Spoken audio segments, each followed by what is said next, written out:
Test 70G, science practice problem number one states, according to figure 1, over which of the following time periods of the isometric twitch of the adductor pollicis does the force generated by the adductor pollicis both increase and decrease? A couple things to take notice. First of all, I would go ahead and circle figure 1. We need to go to figure 1 and find out where is the force increasing and decreasing. Let's jump on up, take a look at figure 1. We're looking for force increasing and decreasing. Here is figure 1. We'll notice that this information right here doesn't get us the information we're looking for, because simply going from 1 to 7, the force is going up. It's not going up and down. We're looking for something that's going to suggest kind of like a bell-shaped curve. When we come up to the rest of the passage here, you see that we have in our x-axis here, we have time in microseconds, and we have force here in newtons. And we go, answer choice A says 0 to 50. Here is 0, here it's 50. And you'll notice that we go 0 to 50, the force is just flat out increasing. We're looking for increasing and decreasing. Answer choice B says 50 to 100. Let's go ahead and see where 50 is here, 100 is here, and now we see that we go from 50 to here. That is increasing, and then here is the peak or the point of change, and now from right around 80 down to 100, you see that the information here suggests that the force is now going down. That would be the correct answer. 50 to 100, you see it basically is going up and then slightly down. The rest of it is continuing down as well. So the force increases and decreases. Remember, a couple things to remember here. Number one, ACT loves to ask you questions about relationships. So remember and be able to identify that this up staircase is a positive relationship represented by plus plus.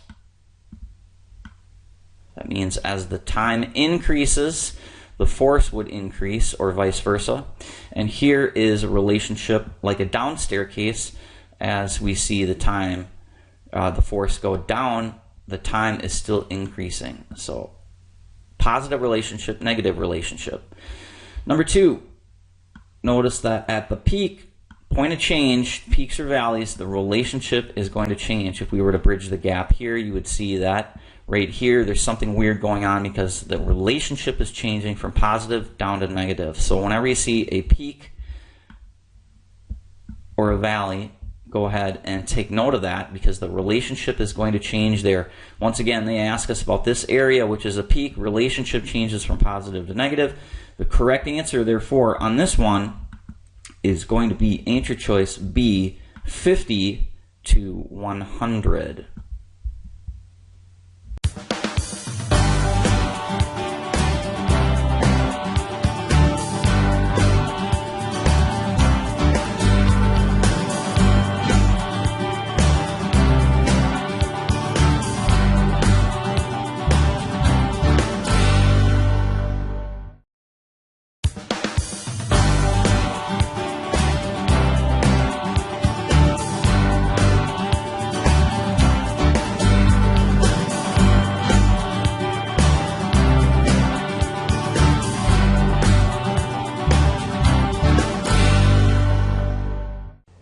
Test 70G, science practice problem number 2.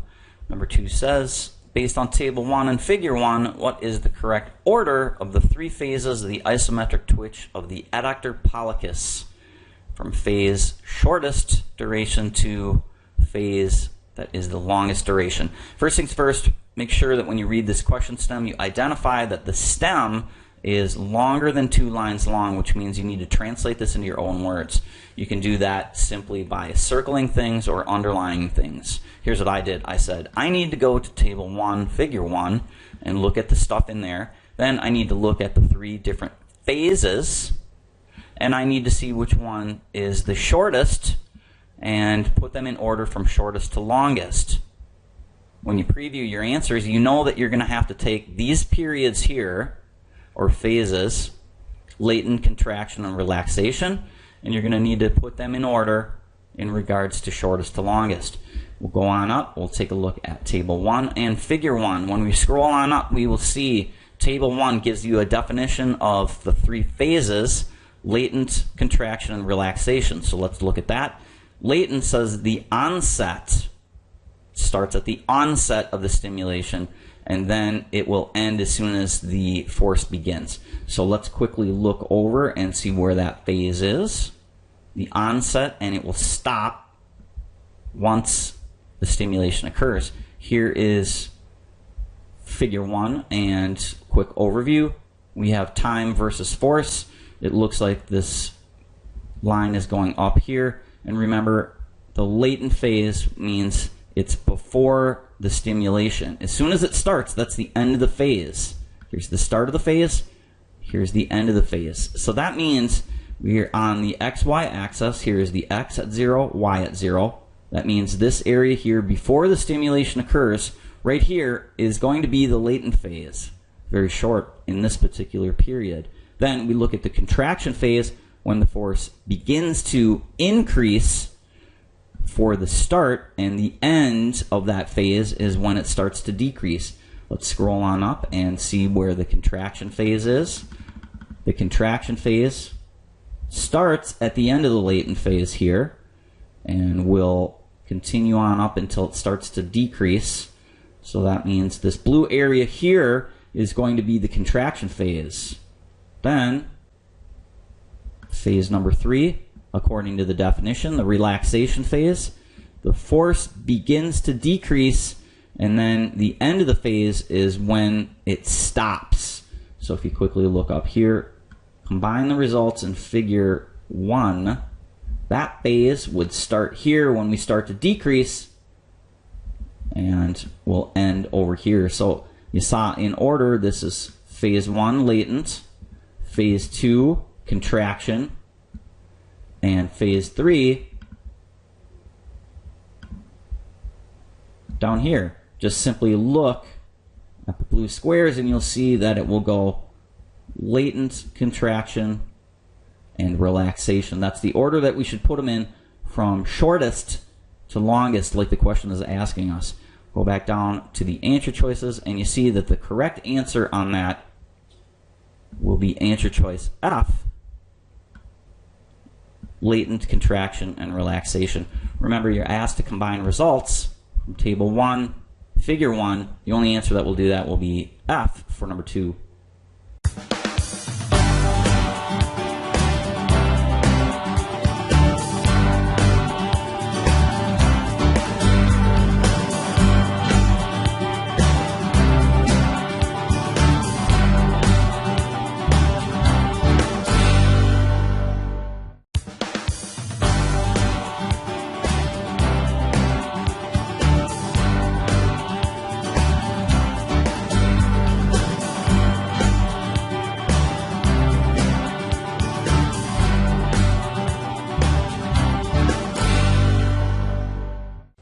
Test 70G, Science Practice Problem number 3.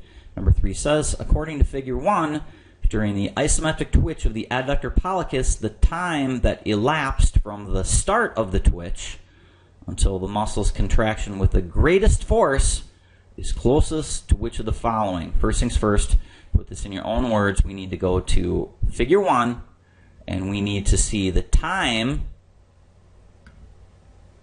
when we go from the contraction phase till we hit the greatest force, to the peak.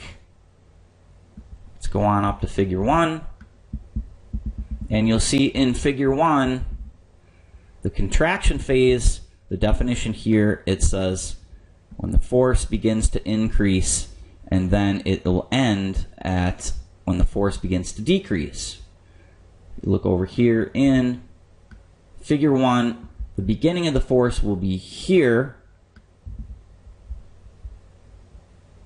and the peak, or greatest, will be roughly here. So it looks like we're starting to go here. Now this little gray area box here, we need to define what that is, and that down here will show you that we start probably increasing around 2 seconds. So that means that the time we would start over here would be 2 seconds, and then what we saw over in the top, it looks like the peak is going to be around, let's see,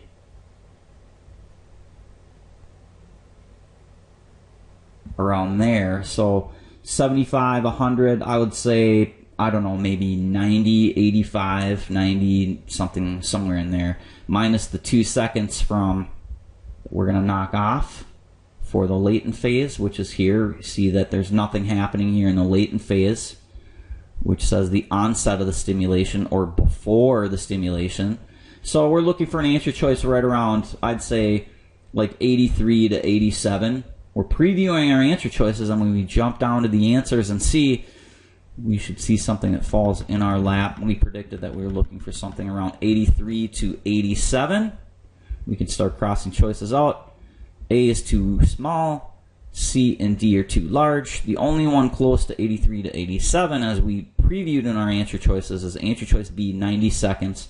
And once again, that would make sense when you simply just look at that chart, figure 1, you see that we are going from about here to here where the peak is, and you can see this is right around 90. So according to them, 90 is the correct answer, which will lead you to answer choice B for number 3.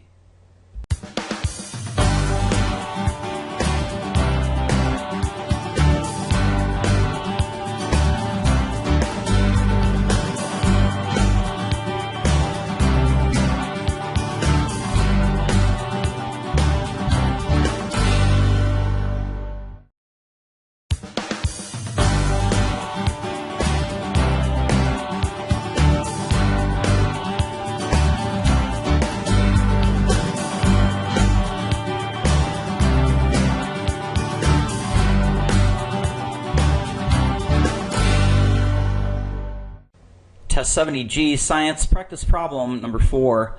Number 4, bear with me, it is a very, very long question stem. So the trick on this one is the problem is actually quite simple. You need to make sure that when you read this, you're circling or underlining keywords, making sure you put this into your own idea of what the meaning is. Translate it into your own words so you understand what they're asking you. Then it's a matter of just going and looking and adding the new information back into Table 1, Figure 1. Let's go ahead and get started. 4 states, if an abductor pollicis is stimulated multiple times at a high frequency, it can undergo a tetanic contraction. That is a sustained muscle contraction that prevents relaxation. In this state, the muscle generates a force about 2 times the maximum force generated during an isometric twitch. Based on Figure 1, during a tetanic contraction, the muscle would generate a force of what? First thing we need to do is this. Keep in mind that the isometric contraction, we have to find the maximum there. And then now they're asking us about a tetanic contraction, which is basically twice that. So find out what the maximum is for an isometric, and then simply multiply it by 2. And that will give us the information for the correct answer. We can find this information, they tell us, in Figure 1. So simply scroll up to Figure 1 and look at, this is an isometric contraction, and it looks like the maximum force that we're going to generate here is going to be in the y-axis here. So it looks like we go from 0 up to the maximum force here. We quickly look over and see that's about 7.5. This is isometric. ISO. They're not asking us about ISO, they're asking us about a tetanic, which by definition, the information they give us is 2 times the maximum force of an isometric twitch. So you simply just take 7.5 here, 7.5, and multiply it by 2, and that will give you 15 newtons, which will give you the answer choice G. Remember, this really is not a hard problem. The trap on ACT is to give you more information than you need, so it's important that you take this, circle what's important, get rid of the stuff that's not important. For example, did we need this? A sustained muscle contraction that prevents relaxation? Not really. All we really needed was the definition. Tetanic is 2 times isometric.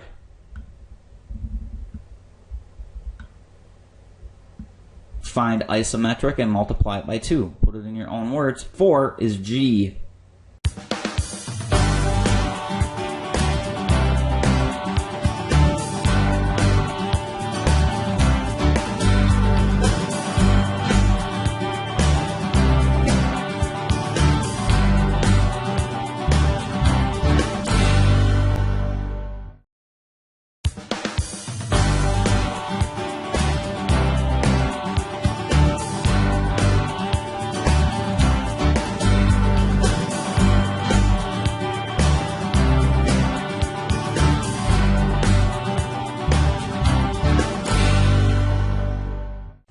Test 70G, Science Practice Problem number 5. Number 5 says, according to figure 1, during an isometric twitch of the adductor pollicis, the muscle begins to generate force at approximately which of the following times? First things first, it's a question stem here that's longer than 2 lines. Put it in your own words. We need to go to figure 1, and in figure 1, we need to see where the muscle begins to generate a force. See what I did? I simply just took the key terms, put it in my own words, and now it's easy to understand. Go to figure 1. Where does the force begin? Well, here is figure 1 here, which entails blow up of this particular portion of the graph. Where does the force begin? Well, this is the force ending. This is the mid portion of the force. So, of course, the force is going to begin here. Now, you see right away that this information down here is a blow up of this shaded region. So let's go ahead, look in there, and see where the force begins. Here is the y-axis, force. And the x-axis is time, xy. Here is 0 and 0. We go from 1 second, there's no force because we're going straight across. 2 seconds, there's still no force. And once you see we start going beyond 2 to 3, you can see this region, we start to increase. So the stimulation will start at 2 seconds. We previewed our answer choice. We jump down to problem number 5. And look for an answer choice that says something close to 5 seconds or 5 microseconds. Correct answer on that one right away jumps in your hand. It's C, 2 seconds or 2 microseconds. 5 is C. Remember, the most important thing here, question stems that are longer than 2 lines long, you need to put it in your own words. Make sure you know what you're looking for, what the objective is before you start monkeying around with graphs and charts. Know what you're looking for by previewing your answer. Put that stem in your own words. 5 is C.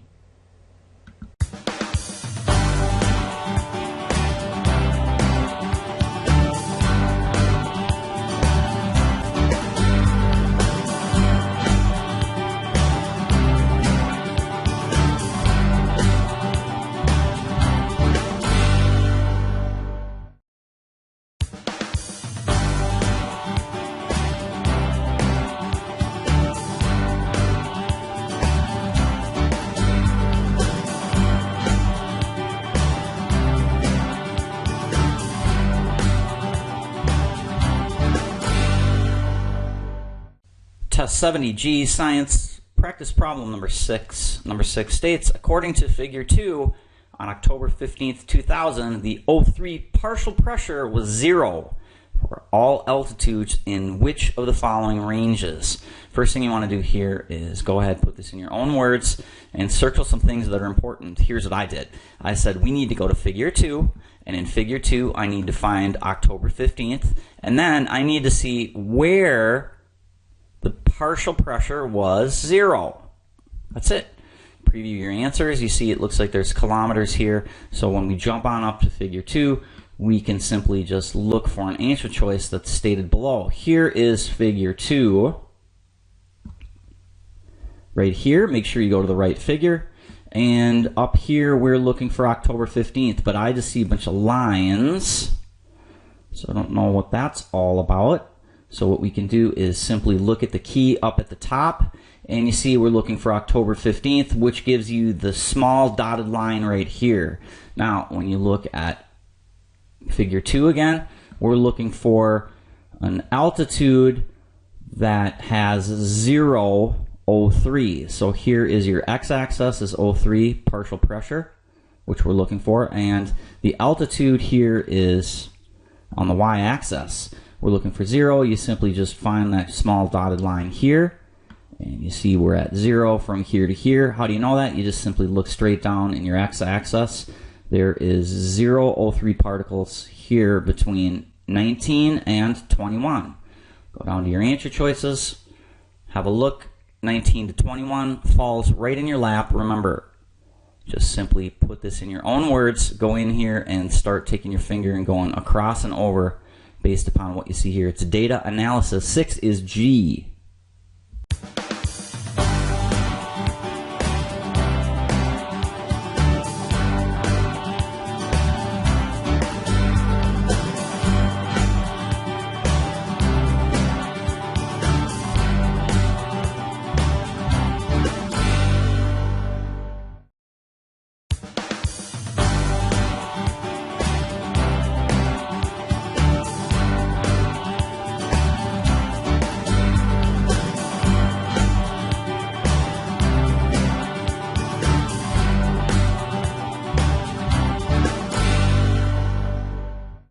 Test 70G Science Practice Problem number 7. Number 7 reads, according to figure 2, over the altitude range from 16 to 26, what is the approximate maximum value of O3 partial pressure on September 15th and November 15th, respectively? Then you look at your answer choices.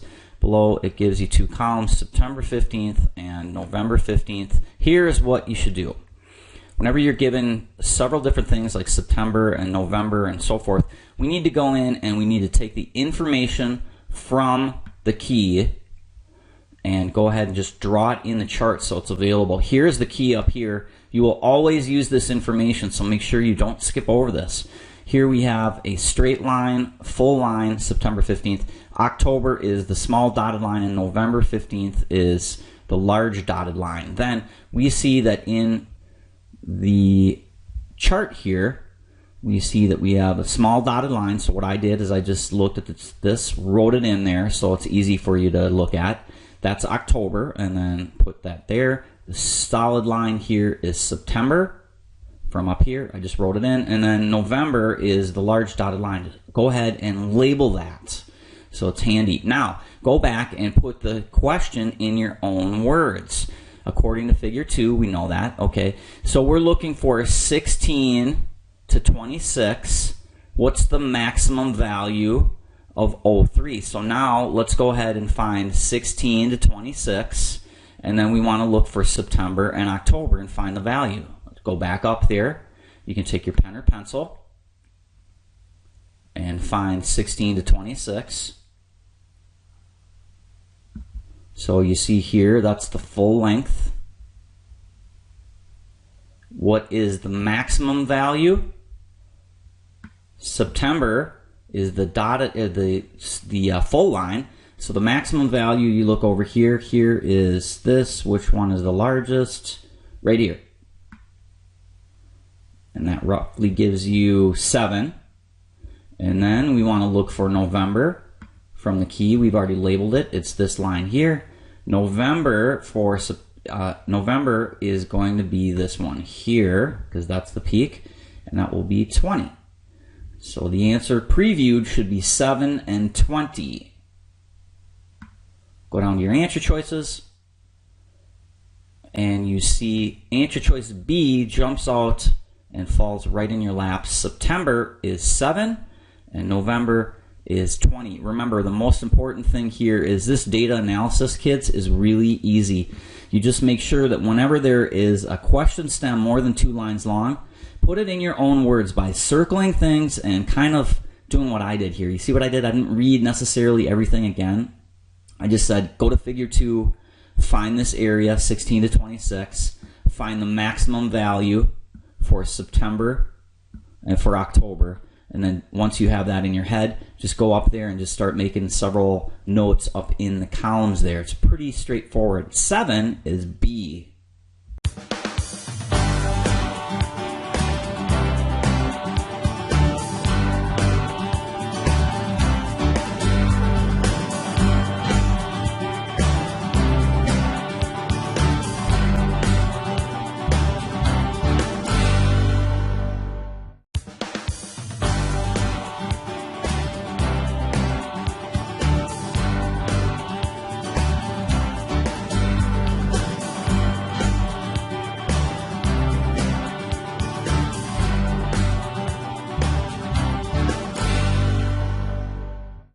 Test 70G, science practice problem number 8. Number 8 reads, according to figure 1, of the following altitudes, at which one did the air temperatures vary the least from October 15th to November 15th? First things first, there is something very strange about this problem. I've spoken with many kids, and I caught myself almost doing it as well. Here they tell you to go to figure 1, but our eyes naturally want to go up to figure 2 for some reason. I have no idea why that is. When you go to figure 2, you are going to be completely lost because you are in the wrong graph. So here you're trying to figure out which one varied the least. Well, let's see. Well, there's something going on here with 20. Yeah, maybe that's low, and maybe this didn't. Maybe it's 20. The problem is with this question is this question doesn't talk about figure 2. This question talks about figure 1. If you got this problem wrong, chances are pretty high that you, for some reason, looked at the wrong figure. Remember, it says figure 1. We're looking for the least variation here for October and for November. Let's go up to the right figure. We're going to look at figure 1. When you come up here, you see that now we have figure 1 here. We're looking for the least variation. And right away you see that we go from negative 20 to negative 80. The least variation is going to be right here, which is 25. That will have your answer choice jump out at you right away as being J. Another way that's pretty common for kids to get this particular problem wrong is the fact that they didn't see the word least. Remember, if you see the word least, not, or except, go ahead and circle it because you're looking for the one that's not in there. In this case, it's the least value, so that might be a reason. Out of these, if you didn't see the word least, you're thinking right away, answer choice F. So be careful, read carefully, and simply go to the right figure when they tell you to. Answer choice J for problem number 8.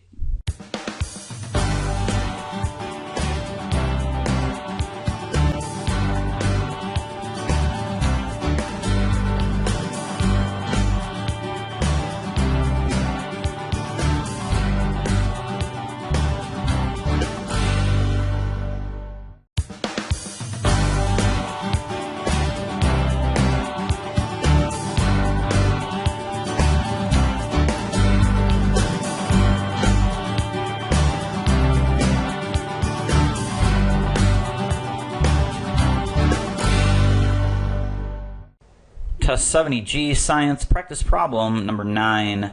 Number 9, bear with me kids, this is a very long question stem. say 50% of the difficulty of this question comes from translating this into your own words. Make sure you come in here, cross out words or sentences that don't really say anything, and circle things that are important, and try and put the whole thing in your own words before you actually start looking for answer choices. Let's go ahead and get started here. Here's what it says, and follow along with me. Consider the information in the passage about the annual change in O3 content in the stratosphere above Antarctica. Well, guess what? That doesn't say anything. Read it to yourself. It doesn't say anything. Consider. Okay, I'll consider it. Doesn't really give you any information. Here's what it says. Based on the information and figure 2, get rid of that. I will keep figure 2 because I need to know that they're telling me to go to figure 2. On October 1st, I need that. Figure 2, October 1st. That's all that said so far. See how easy that is? At an altitude of 18, O2 or O3 pressure was most likely what? Go to figure 2, find October, look at 18, and tell me what the pressure was. That's it. That's all that says. Put it in your own words. You see how easy that is? Now, let's go to figure 2, find 18 and October. Make sure you go to the right figure. Figure 2 is right here. Let's go ahead and find October. We'll look at the key. October 15th is the small dotted line here. So when we come back up here, we know that we're dealing with this line here. Now simply go and find 18 in the y-axis. 18 is here. And you see, if we find 18 here, we are roughly about 0.75. We go down to our answer choices, and we're looking for an answer choice that says 0.5. Answer choice A says less than 4. Well, that will work. Is there anything better? Let's go ahead and take a look at B. B says between 4 and 5. No, we estimated our answer at 0.75, remember? A works, but it's pretty broad range. B is out because that's not 0.75 is not between 4 and 5. C is out. It's not between 6 and 7. And D says greater than 7. That is out. So A is the correct answer. Remember, translate your stems. The question stem is this. Translate it into your own words by circling, and you saw what I did. I love taking my pen or pencil and crossing stuff out so I don't get confused. Remember, based off of Genius Mapping, the more you read, the more you get confused. The more you get confused, the more you feel like you're in a hurry. You want to just go in there and just, oh yeah, it feels like that's right. 9 is A.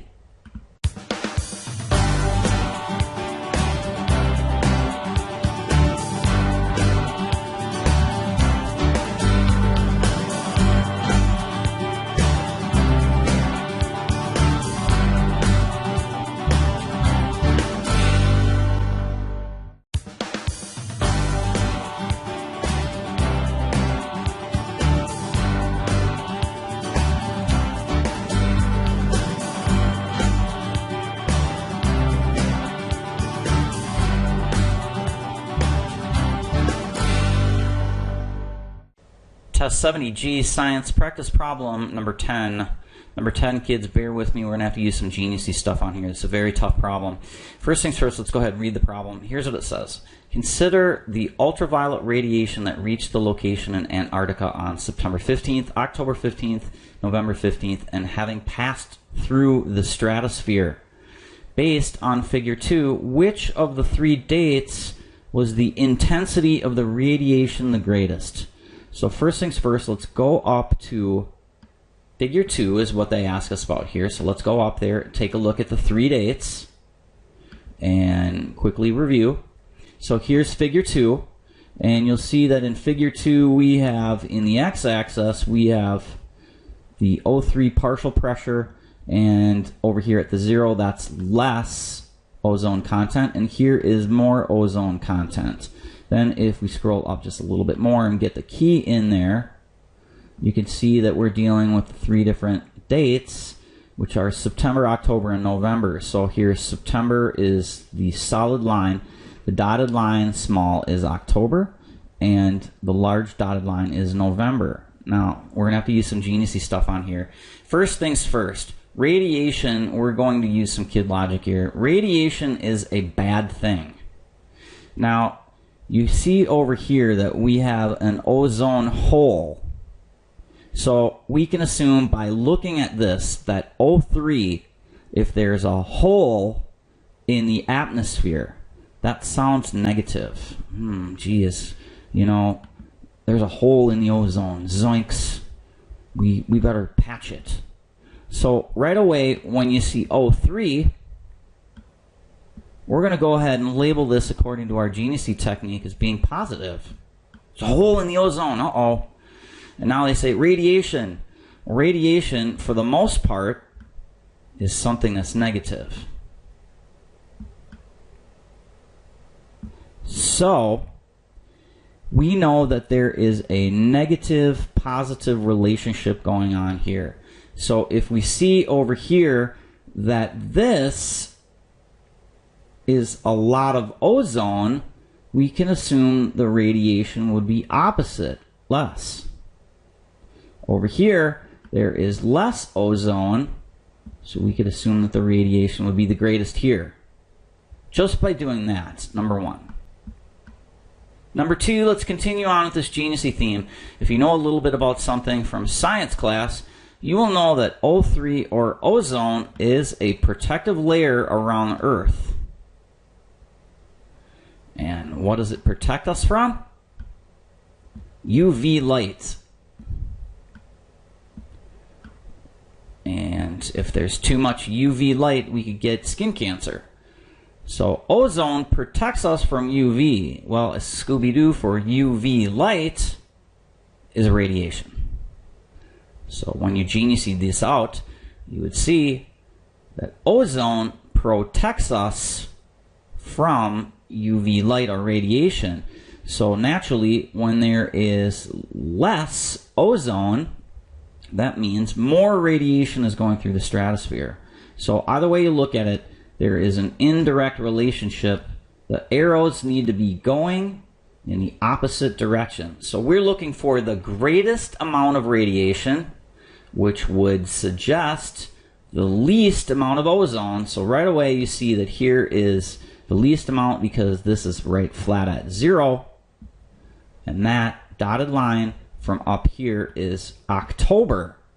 So the correct answer is going to say October because there is the least amount of ozone present. Let's jump on down to practice problem number 10 and look at our answer choices here. F says September. We can go ahead and cross that out because we already know that the answer we're looking for is October because October has the least amount of ozone. We can go ahead and cross out J for that same reason. It says November and September. G says October 15th because O3 partial pressure on average over the altitude 16 to 26 was the greatest. No, there's an inverse relationship between ozone and radiation, so that is wrong. We're looking for something that says the least amount of ozone. H is on track because it says what we're looking for. Number one, it says October 15th because O3 partial pressure on average over 16 to 26 was the least at that date. Please keep this information fresh in your mind. Ozone, stratosphere, and stuff like that is considered earth science. If you hadn't had this in class since maybe 8th or 9th grade, might not be bad to keep this in mind. I've seen several passages dealing with ozone. Once again, 10, the correct answer here is answer choice H.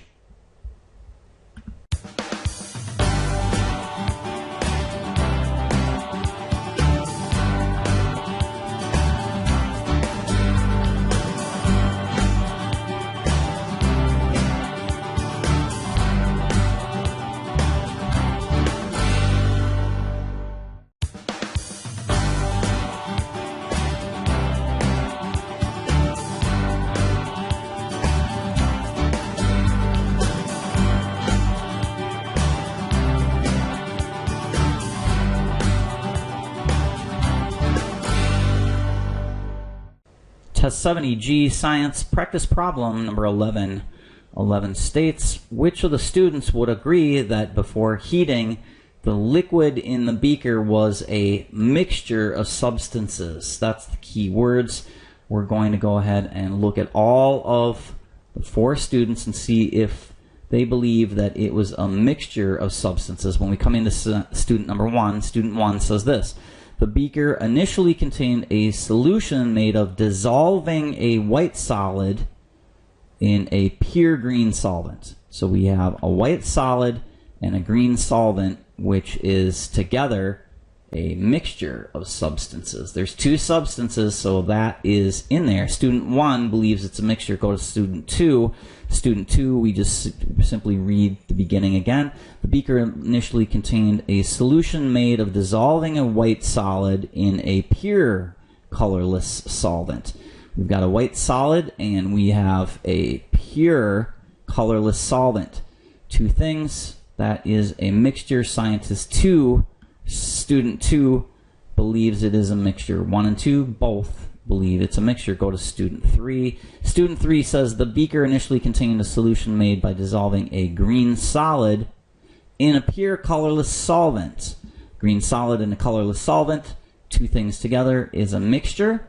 1, 2, and 3 believe that it is a mixture. Let's check and see if 4 also believes it. 4 says the beaker initially contained a pure green liquid, period.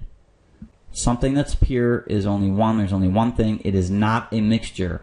Therefore, of the 4 students, student 1, student 2, student 3 are the only ones that will believe that it is a mixture of substances based upon the first sentence there. The correct answer, therefore, is going to be answer choice C for 11.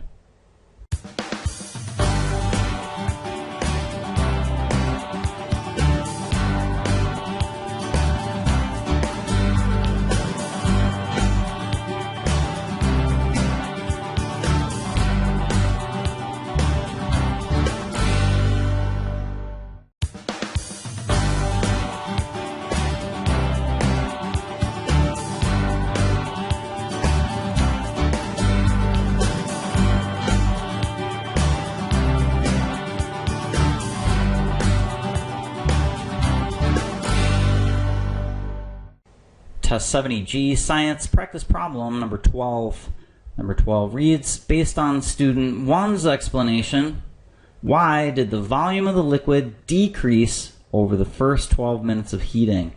First of all, we're in student 1. We come over here, find student 1. Then we want to find out why the liquid decreased in volume. So we come over here. It says the beaker initially contained dissolving white solid, green solvent. Over the first 12 minutes, the solvent evaporated. What happens when something evaporates? Changes states. It goes from a solid or a liquid into a vapor. A vapor is a gas. Like steam. Steam is a gas. You can go ahead and see that right away in answer choice J. The rest of these are going to be wrong. F says it's caused by SSC to form. That is definitely too complicated for me, and I don't even see SCC in here, so get that out of there. Answer choice G says heat caused the liquid to decompose into a solid. That's wrong because here it says it evaporated. That is way wrong. G is out. H says heat caused a solid to convert into a liquid. Evaporation is not a liquid. Evaporation is changing from a liquid into a gas. Scooby-Doo style for number 12, 12J.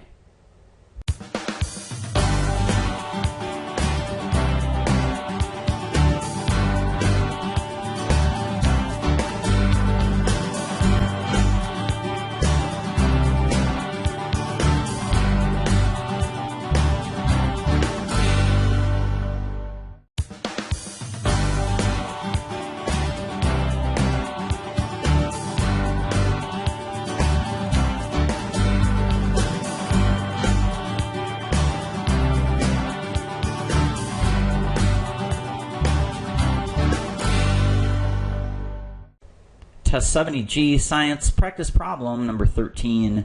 Number 13 reads, based on the description of the teacher's demonstration, Was the density of the white solid that formed at the 12-minute mark less than or greater than the density of the remaining green liquid? First things first, they're asking you about the teacher's demonstration, so that tells you that we need to find that information, which is going to be at the top in the mini introductory paragraph up here.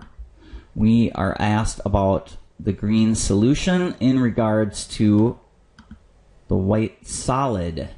So we'll go up here, we find the 12-minute mark, we come in here, we see that at 12 minutes, a white solid appeared that floated on the top of the remaining liquid. That liquid here refers back to the green liquid.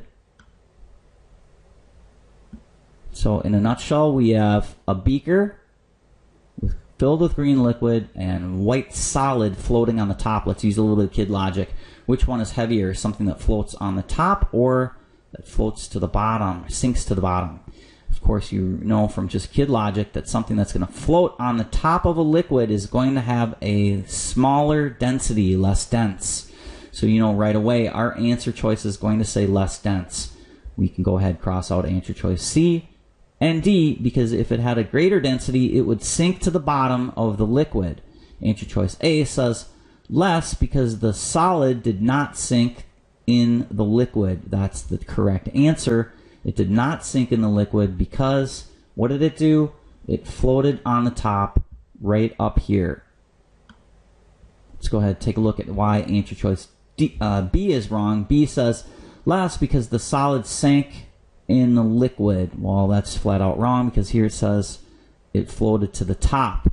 Remember, we knew where to find the answer because it said the teacher's demonstration. It didn't say anything about the students. So right away that led us back to the mini introductory paragraph. It's a matter of just reading a little bit and circling some key information using a little bit of kid logic, saying that things that are light float, things that are heavy sink. 13, A is the correct answer.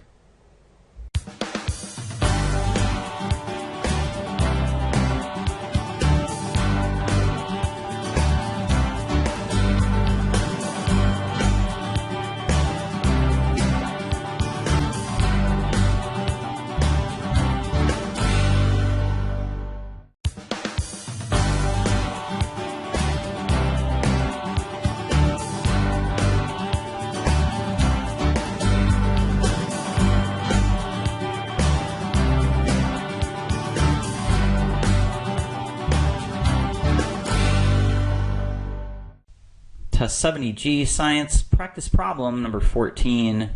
Number 14 reads, a chemist claimed that in the absence of a solute, none of the known liquids are green in color. This claim is inconsistent with the explanations given by which of the following students? First things first, basically we need to translate this into our own words to make sure we understand this. We have a new person that's a chemist that says, hey, you can't have a green liquid.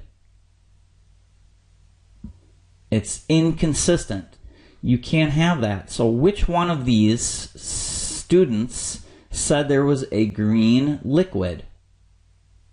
Let's go over here. Since we're in the conflicting viewpoints passage, we can use a lot of the techniques like little mini genius mapping and also mystery questions, finger scan for your keyword. Green liquid is what we're looking for. If any one of these four students mention anything about having a green liquid, then that means it is inconsistent with what the chemist said and should be in the answer choices below. Let's go ahead, finger scan for green liquid. I said green, green, green, green, green solvent. Green solvent is a Scooby-Doo for green liquid, so you know that student 1 is inconsistent with the chemist's new statement. We continue on in 2. 2, we say green, green, green, green, green, green, green, green, green, green colored solute solvent complex. That is not necessarily a liquid because it's got some material in there as well. So that is not inconsistent. We'll keep that in there. That will not be one of the answer choices. And student 3, green, green, green, green. We've got green solid here. Is there anything about a green liquid? colorless solvent, which is a colorless liquid. Nope, so that is consistent. We're looking for things that are inconsistent.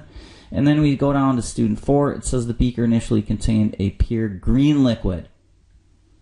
So student 1 and student 4 have green liquids, which would make it inconsistent to what the new chemist says. So the answer will be student 1 and student 4, which is answer choice G.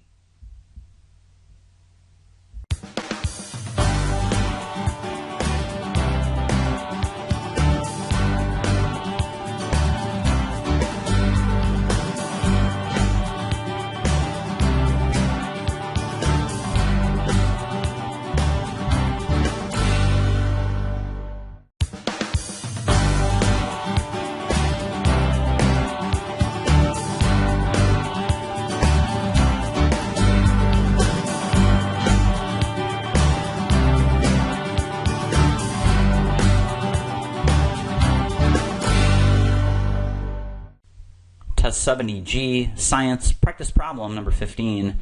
Number 15 states, do students 1 and 3 differ in their explanations of the source of the green liquid? Let's go ahead and take a look at student 1.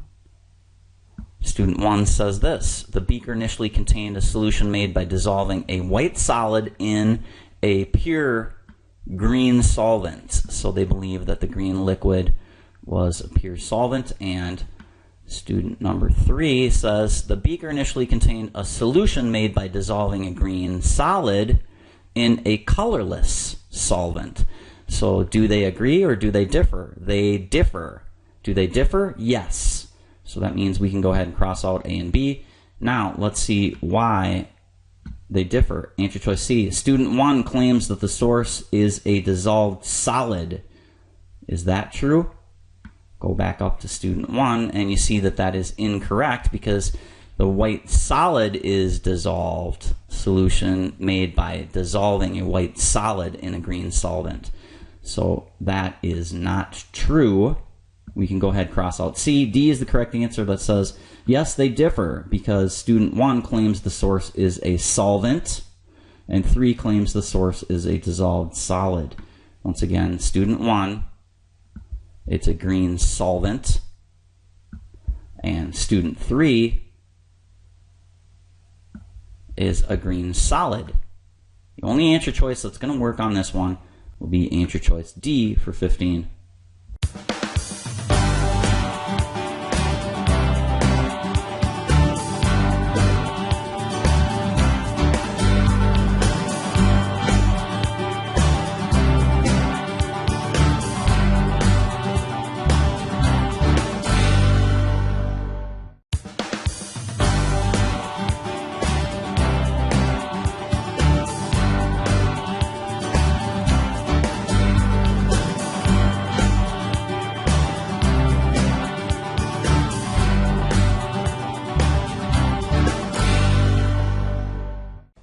Test 70G, Science, Practice Problem number 16. Number 16 says, suppose the total mass of the beaker and the contents was monitored from time equals 2 minutes to time equals 10 minutes during the heating, and the results were plotted in the graph shown below. First of all, let's look at the graph. We have on the x-axis time, and on the y-axis here we have the total mass. The time goes from 0 to 12, and they give us information from 2 to 10 in the middle. Nothing happened. Now, when you preview your answer choices down here, it says this: these results would have been most consistent with the explanation given by which of the students? We know right away that there is only one answer choice here. F says student 1, G says student 2, 3, and 4, and so forth. So that means that one of the students is totally different than all of the other 3. See what we just did here? We did some geniusy kid logic stuff. One student does something totally different than the rest of them. And here's what we're dealing with. We're dealing with mass. Let's go back up into the students and see we're looking for something that is totally different Student 1 says the beaker initially contained a solution made by dissolving white solid in pre-unit salt over the first 12 minutes. Here, now I feel like we're getting to the area where we need to look. Over the first 12 minutes, the solvent evaporated. Go to student 2. Here's what happened at the 12-minute mark. Here's the 12-minute mark again. What happened? The solvent evaporated. Same. Student 3.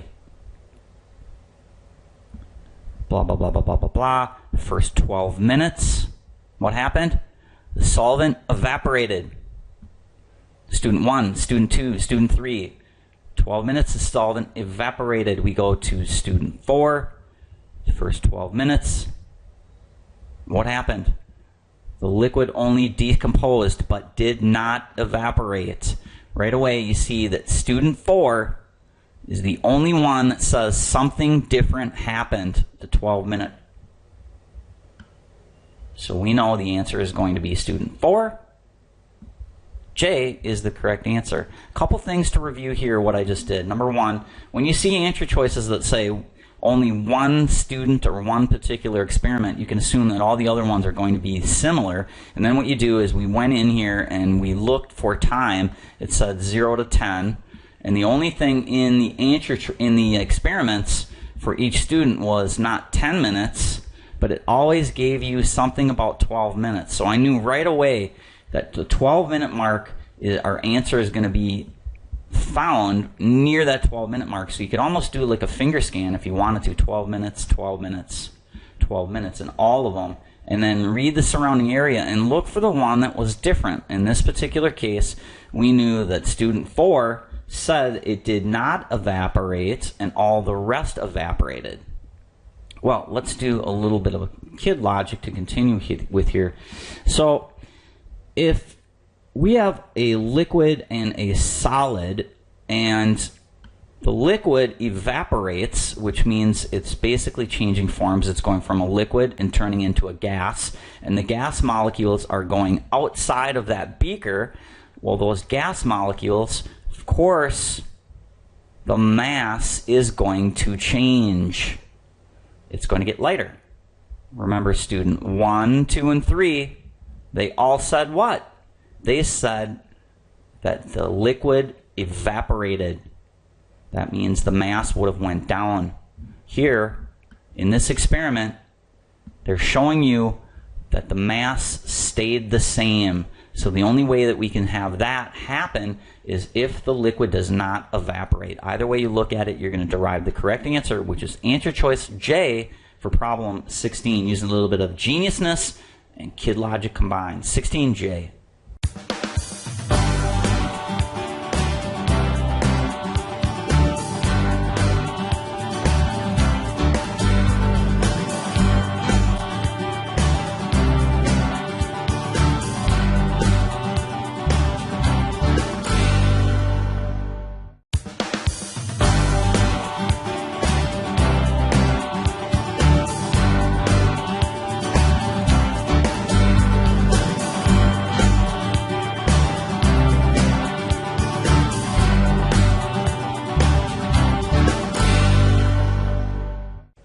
Test 70G Science Practice Problem number 17. Number 17 is a tricky problem, so bear with me. First thing we need to do is this. Translate our question stem and make it understandable so we understand what they're asking us. Here's what it says. Suppose after the demonstration a colorless liquid had been mixed with a solid in the remaining beaker and the liquid then turns green. The observation would be consistent with which one of these students? So first of all, they are going to mix a colorless liquid. So that means when we go up to our students, anyone that mixes a green liquid or doesn't use any liquid is going to be off track. We're looking for the correct answer of one of these students. The correct answer will talk about adding in a colorless liquid. Here is what student 1 says. Student 1 says, the initial solution was made by a white solid and a green solvent. Okay, well, it says that we're going to add in a colorless solvent, so right away you know student 1 can be crossed out. Student 2 says the beaker initially contained a solution that dissolved a white solid in a colorless solvent. We're on track. 2 would be a potential answer choice. Keep 2 on the back burner. 3 says the beaker initially contained a solution made of dissolving a green solid in a colorless solvent. 3 is a possible candidate. 2 and 3, keep them. Take a look at student 4. Student 4 says initially contained a pure green liquid. Green liquid is the same as a green solution, or solvent. So you know that 4 is going to be out. We are left with the possible answer choices that deal with student 2 and student 3. Let's go down to our answer choices and cross out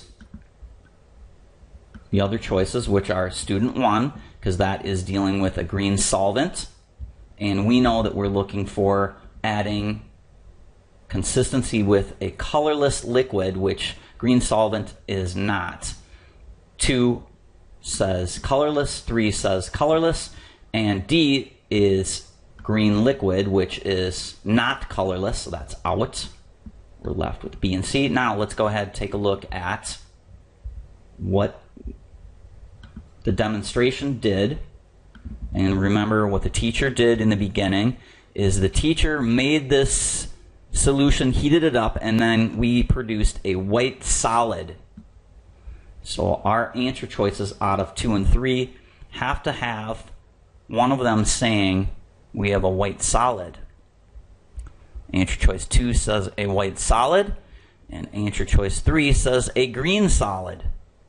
Well, you already know the correct answer is a white solid mixed with a colorless solvent, and that is going to be the same thing as the demonstration in class with the teacher, because it says a white solid appeared to float on the top. So the correct answer for this problem is student number 2, which gives us answer choice for 17. The only one there is B.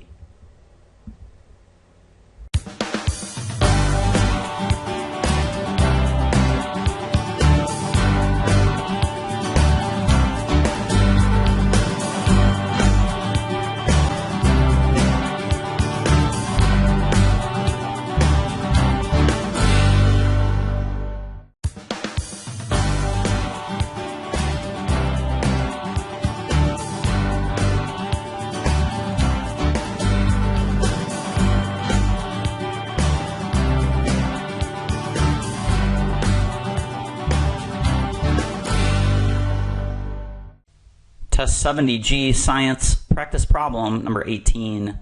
Number 18 reads, according to the results of experiment 2, for which the following groups did the percent of eggs surviving decrease more over the first days after exposure than over any other subsequent days after that exposure?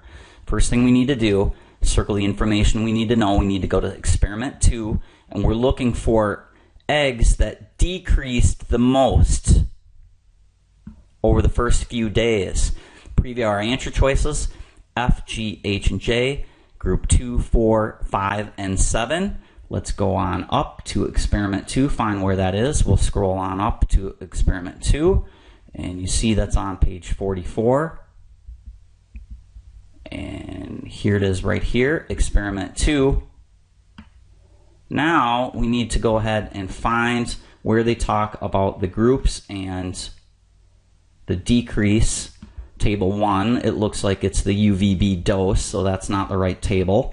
We'll keep going down, and we see that in figure 2, here are the groups, and here is a chart, and here is what we're looking for, percent surviving. Here is the x-axis, which is the days after, and the surviving rate.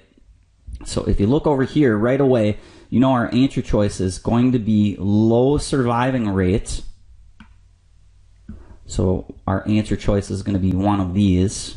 And now simply what you need to do is look at the lowest one, which is the triangle down there pointing down, which is here. The triangle pointing up is the second lowest one, which would have been group 6.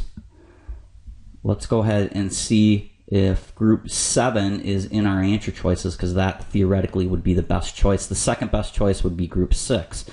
Let's go ahead, jump on down to 20, problem 18, and you see that group 6 is not even in there. Group 7 is the correct answer from basically finding experiment 2 and then going to the figure and looking for the one that decreased the most.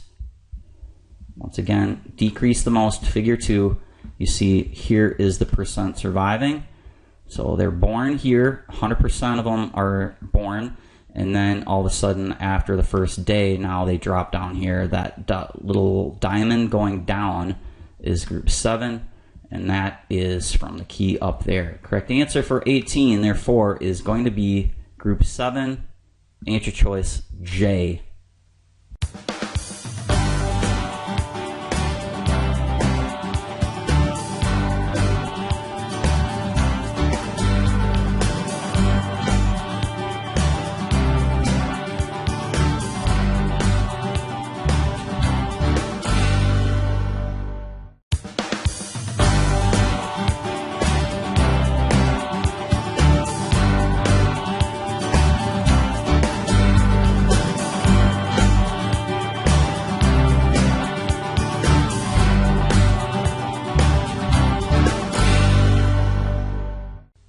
Test 70G, Science, Practice Problem number 19.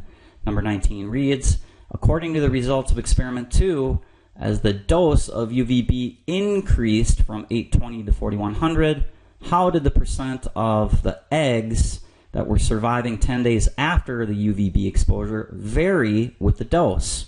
First things first, notice what I did here is I blew over all the j divided by m to the third, or m squared.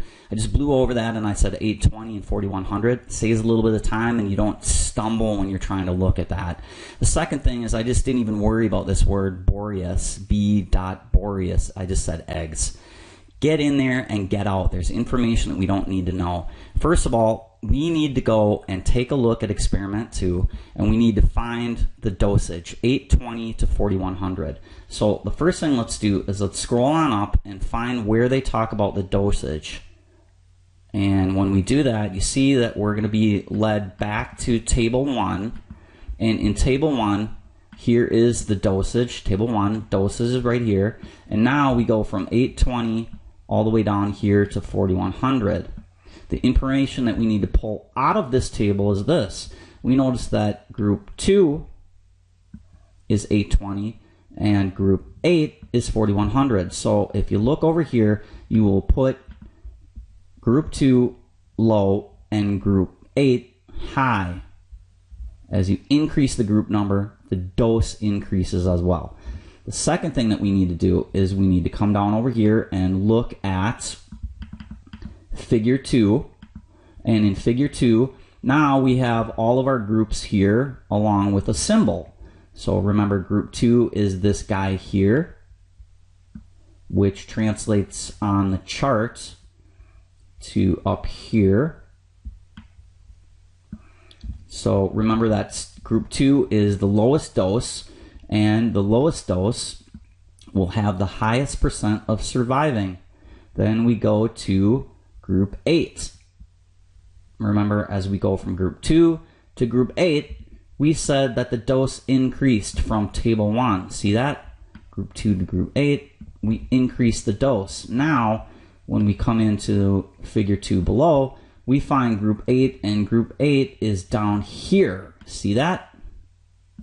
So that means that as we increase the dose, the surviving rate goes down. So there is an inverse relationship here, and I always represent this, kids, with arrows. As we increase the dose, the survival rate goes down. It's a negative or inverse relationship. We can spot check our work by looking at group 4, which is here in the middle, and 4 is here. 5 is this triangle, is here. 6 is this triangle, and 7 is this triangle. So once again, it confirms what we already know. As you increase the dose, the surviving rate goes down as well. Let's jump on back take a look at the question. And the question that we are asked here is this. It's all about relationships. As you increase the dose, the survival rate decreases. That leads us to answer choice B.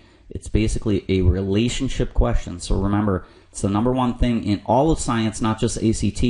People want to find out and search out relationships.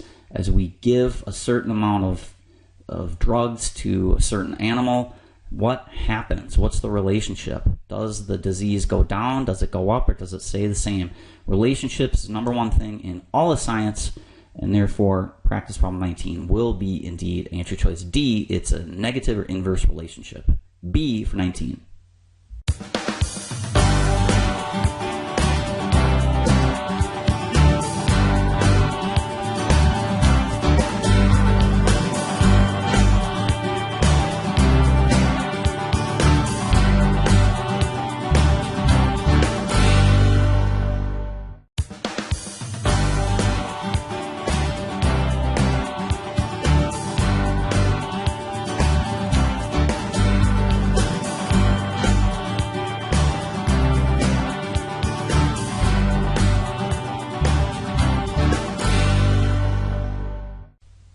Test 70G, Science, Practice Problem number 20. Number 21 says, according to the results of Experiment 1, eggs of the 3 species suffered less than 5% mortality when exposed to UVB. Which one suffered less than 5% mortality in Experiment 1 when they were subjected to this UVB light? Let's go on back. First things first, we're going to scroll on up to Scientist 1, Experiment 1 here. And the best place to start looking here is in figure number 1. In figure 1, here is the key at the top.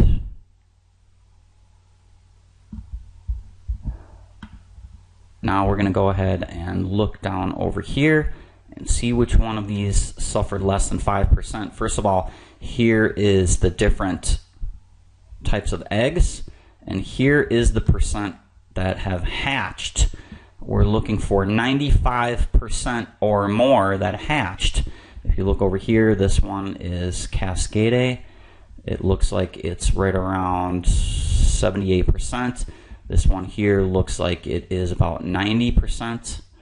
And it looks like over here, we're up in the 95%, 98% right here. So we know that the correct answer is going to be this group right here, H.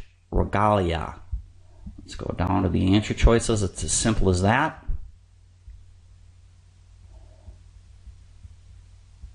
And you see the correct answer here for this problem is indeed H. regalia only. Coming from figure 120 is F. It's that easy.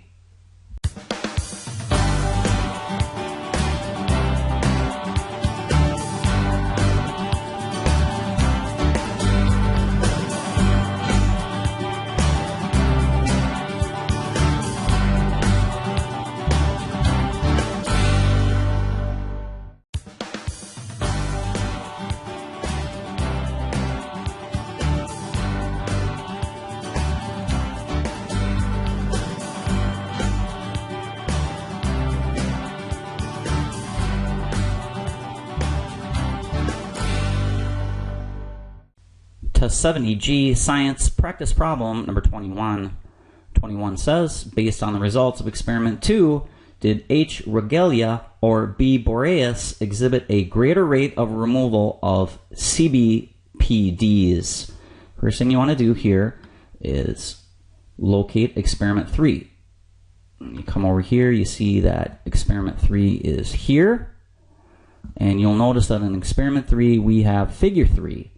Let's go ahead and scroll down a little bit and take a look. And now we're looking to compare H. regalia and B. boreas. Let's do a quick overview of Figure 3.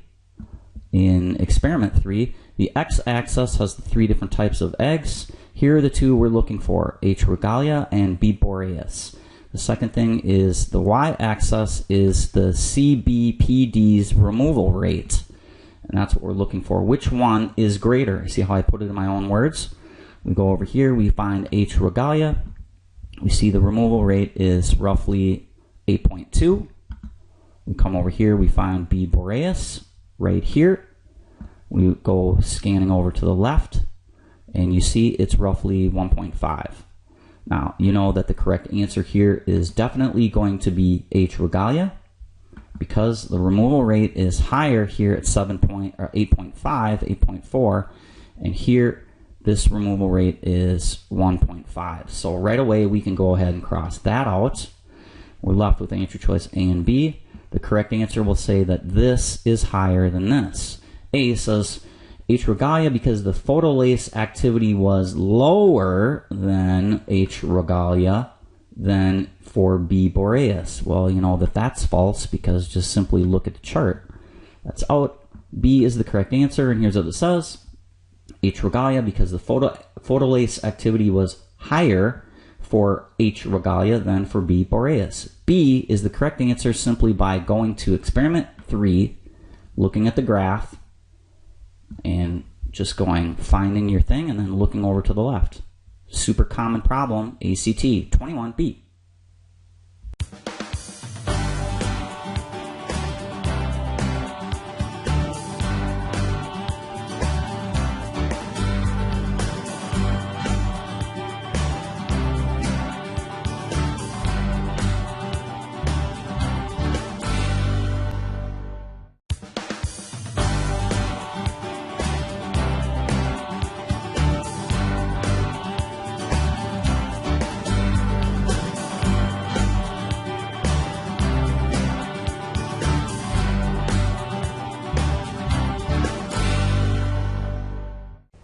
Test 70G, Science Practice Problem number 22. Number 22 states, following the experiment, the scientists wanted to calculate how many more B. boreas eggs hatched in enclosures with FBs than enclosures with no filters. Based on the results from experiment 1, which of the following expressions gives this number? First of all, preview your answers. It looks like we have plus, minus, times, and division, and then your numbers over here. We are going to find in experiment 1 the B. boreas eggs, and we're going to compare FBs, and we are going to compare no filters. FBs in compared to the no filters. So let's go ahead, go back up to experiment 1. And you'll notice that in experiment 1, we are here with figure 1. And figure 1 is the key at the top. Scroll down a little bit more so you can see it. You will see that the key says the FB for this is going to be the black bar. So first of all, here is where we need to get to, B. boreas. And you'll notice that B. boreas FB is the black bar, which goes up here, and then you simply scroll here to the left and see that we're at 90% hatch rate. Then we want to look for the no filter, and the no filter here is the gray area, the gray bar, and that's this here. We come up here and we basically just go across, and we see that we're at 60%. So we know that we have FB at 90% hatch rate and no filter at 60%. So how do you find the difference? You simply subtract 90% minus 60% will give you the difference. It's as easy as that. Now let's scroll down to the answer choices and look for an answer that falls into our lap once we get a view of what they're really asking us about.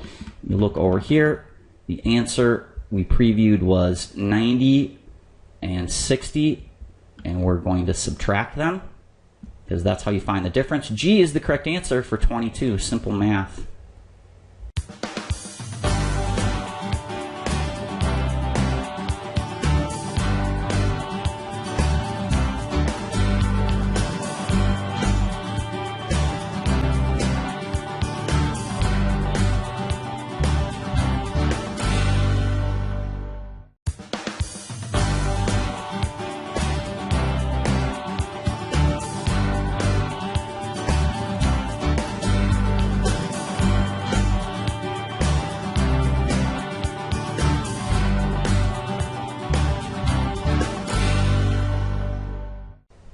Test 70G Science Practice Problem number 23. Number 23 reads, a scientist suggested that the decline in some amphibian populations is caused by an increase in UVB exposure. Experiment 1 provided which of the following pieces of evidence in support of this hypothesis? For R. cascadia and B. boreas, the percent hatched was what? First things first, let's go ahead and put this in your own words. We need to go to experiment 1, and we need to find support that an increase in UVB exposure made amphibian populations decline. So let's scroll on back up to experiment 1, and you'll notice that in experiment 1, you're going to see chart figure 1, and let's go ahead and quickly look at that. Here's what it says. Here's the key. We have FB and FT over here, and we're asked about R. cascadia, okay, and B. boreas. And you look at the black bar here. The black bar, it looks like on the right-hand side we've got the percent hatched. And it looks like when you have this FB in here, you're going to have more of the eggs hatch. And then in this one is FT, and it looks like that one is also larger. And then this gray area here, shaded region, is no filter. So you can assume right away that FB and FT are filters that filter out UVB rays, and this is no filter, the control group. If you're not 100% sure, not able to derive that information on your own, you can go up and find that in experiment 1 about here. It says FB is a filter and FT is a filter. They are basically filtering out UVB. When you filter out UVB in R. cascadia, you have a higher mortality rate. There's more eggs hatched. That right there supports the new scientist theory. If you look over here at B. boreas, you have filter FB and filter FT, which produce a higher hatching rate. And here is no filter. No filter means it's going to have more eggs that are unhatched. So it looks like the filters are the key here. Let's scroll on down and take a look at the question one more time and make sure we understand what they're asking us here. For R. cascadia and B. boreas, the percent hatched was greater with FB and FTs. See that? Whereas H. regalia, the percent stayed the same for all of them. Let's go ahead and spot check and make sure that that's true. Now we basically checked the first answer choice A, which is cascadia and boreas, and it is true about the FBs and the FTs. Now we need to go in and find H. regalia and see if it stayed the same. Once again, scroll on back up to figure 3 and find in table here H. regalia, and what happened? That stayed the same. So that is not evidence to support UVB decreases populations of amphibians. So that is going to be the correct answer choice. Remember, this is all about translating this into your own words so you understand what you're asked to do. A is the correct answer. Let's take a look at some of the other answer choices, why they're wrong. R. cascadia and B. boreas percent hatched was less. No, it wasn't. It wasn't less. It was greater. So that one can be crossed out right away. C says the same. That you saw was not correct. And D says the same. Once again, make sure you understand what is going on here. You simply just scroll on up, and it might take a couple passes for you to look at it. We have R. cascadia and B. boreas. Here is the black bar and the striped bar. And you see the black bar and the striped bar, they all are going to be higher than the control group of no filter. So that tells you that when you put a filter on in these cages, that these eggs have less UVB, and because of that, the percent of eggs hatched is going to be greater. You see that is supported there, and that is supported there, and therefore that is extra evidence to support the new scientist's theory on UVB versus amphibian mortality rates. 23, therefore the correct answer is going to be answer choice A.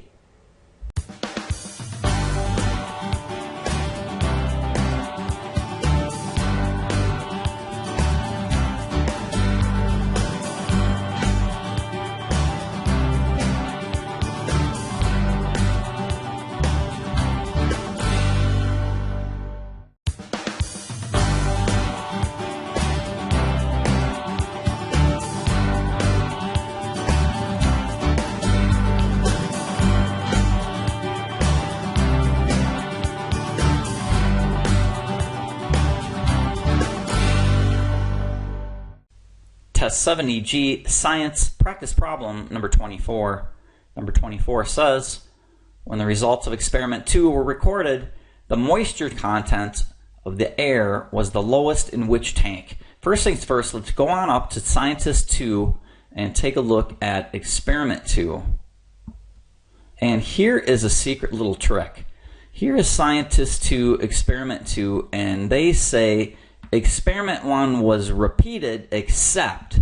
So now what we know is we're going to have to go back to the mini introductory paragraph over here that will tell you the scientists' setup for all 3 experiments. And here it is. Come over here and it says we're looking for moisture, something that says moisture, Scooby-Doo, another way of saying moisture. And here's what it says. In the enclosed space, an aqueous solution produces an atmosphere that has a constant relative humidity, RH. RH means humidity. Humidity means the amount of moisture inside the air. So now when we come down over here, we know that in the question they're asking us about moisture content, which really is going to be the RH value. So now question number 24 becomes, which tank has the lowest RH value in experiment 2? Simply scroll on up and have a look at experiment 2. And we can simply take a look at all the tanks here and look for the lowest RH value. When you come over here, here's the column with the RH. And you see that the lowest value out of all these columns here is 7, which is KOH. And now we'll go down, it's tank 1 KOH for the answer. 24, F.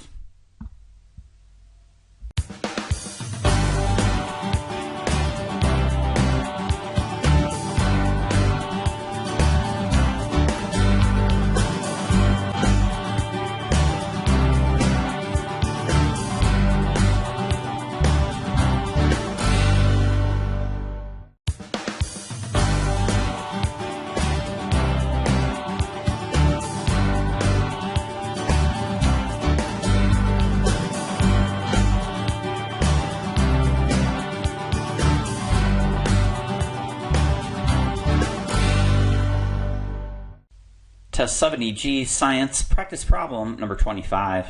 Number 25 says, suppose another salt, KCl, had been tested in experiment 3 and the RH recorded for KCl was 81%. The aqueous tension for KCl would most closely have been what value? First things first, it's a long question stem, so put it in your own words. We need to go into experiment 3, and now we are trying to find something close to 81% for the RH value. Then we are going to look for the aqueous tension. So let's go on up to experiment 3. And in experiment 3 we have table 3 that will help us. So the first thing that we want to do here is we have 81% RH value. And when we look over here, we see we have 75. So 75 will give you 110. And then you come over here and you see that 81 would be in between here. So we have 96. And that will give you 140. So our new salt, KCl,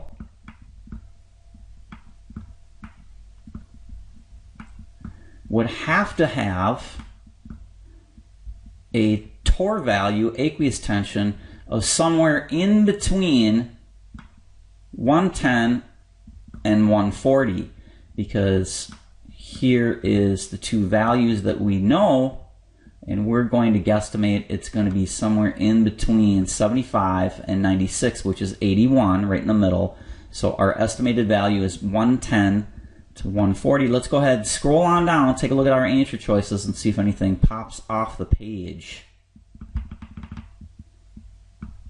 And there it is, answer choice C. Take the information from the passage and predict the future. KCl value will be between 110 and 140, as answer choice C says, for 25.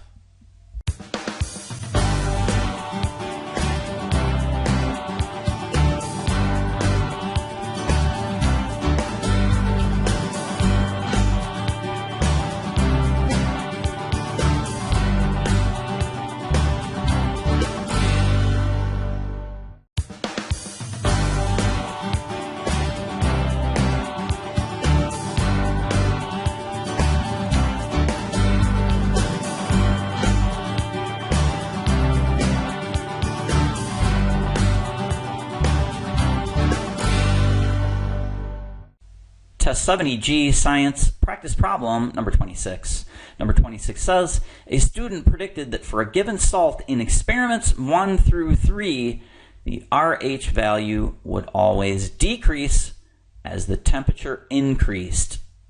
This prediction was consistent with all the results for which, if any, of the salts listed below. First thing you want to do is make sure you put this in your own words and see that what they're really asking you is this. Number 1, look in experiments 1 through 3. Number 2, find the RH value. And then see if the temperature, once the temperature is increased, does this RH value go down? Then we're going to compare all 3 of these salts. So now let's go back up to the experiments. And first things first, in experiment 1, what I would do is I would just quickly look at the table. Here's experiment 1. And I would quickly look at the table and see, are we talking about temperature in this particular table? Right away, here's table 1, experiment 1, tank, salt, RH value, and the aqueous tension. So we need to go somewhere else in experiment 1 to find the temperature. So I'm thinking there's a lot of information here. Let's steal some information and techniques from the reading section. We are basically looking for something that suggests temperature. So in science, we're always going to be dealing with Celsius. So it would be C degrees, Celsius degrees. We finger scan here for C degrees, and you see right away here is 10 degrees Celsius. Now let's go ahead and find out what happens in experiment 2. We go back up here and find the temperature in experiment 2. Finger scan, we see 30 degrees Celsius. We're not really reading, we're just looking for temperature. And we see that we go from experiment 1 to 2. It increases from 10 to 30. We go to experiment 3. We see right away 60. So we know now that the temperature will increase from experiment 1 to 2 to 3. The question asks us about the RH value. But you see how they try and trick you? They try and switch this around. We have, the first thing we found out was the temperature. The temperature increases from experiment 1, 2 to 3. Now we have to compare that to the RH value. But let's flip this around instead of saying the RH value in regards to the temperature, let's talk about temperature first, because we know that temperature is experiment 1, 2, and 3 is increasing right away. Now, let's go ahead and look at the RH value for these and see as we go from 1, 2 to 3, are they decreasing? It's easier when you flip this around.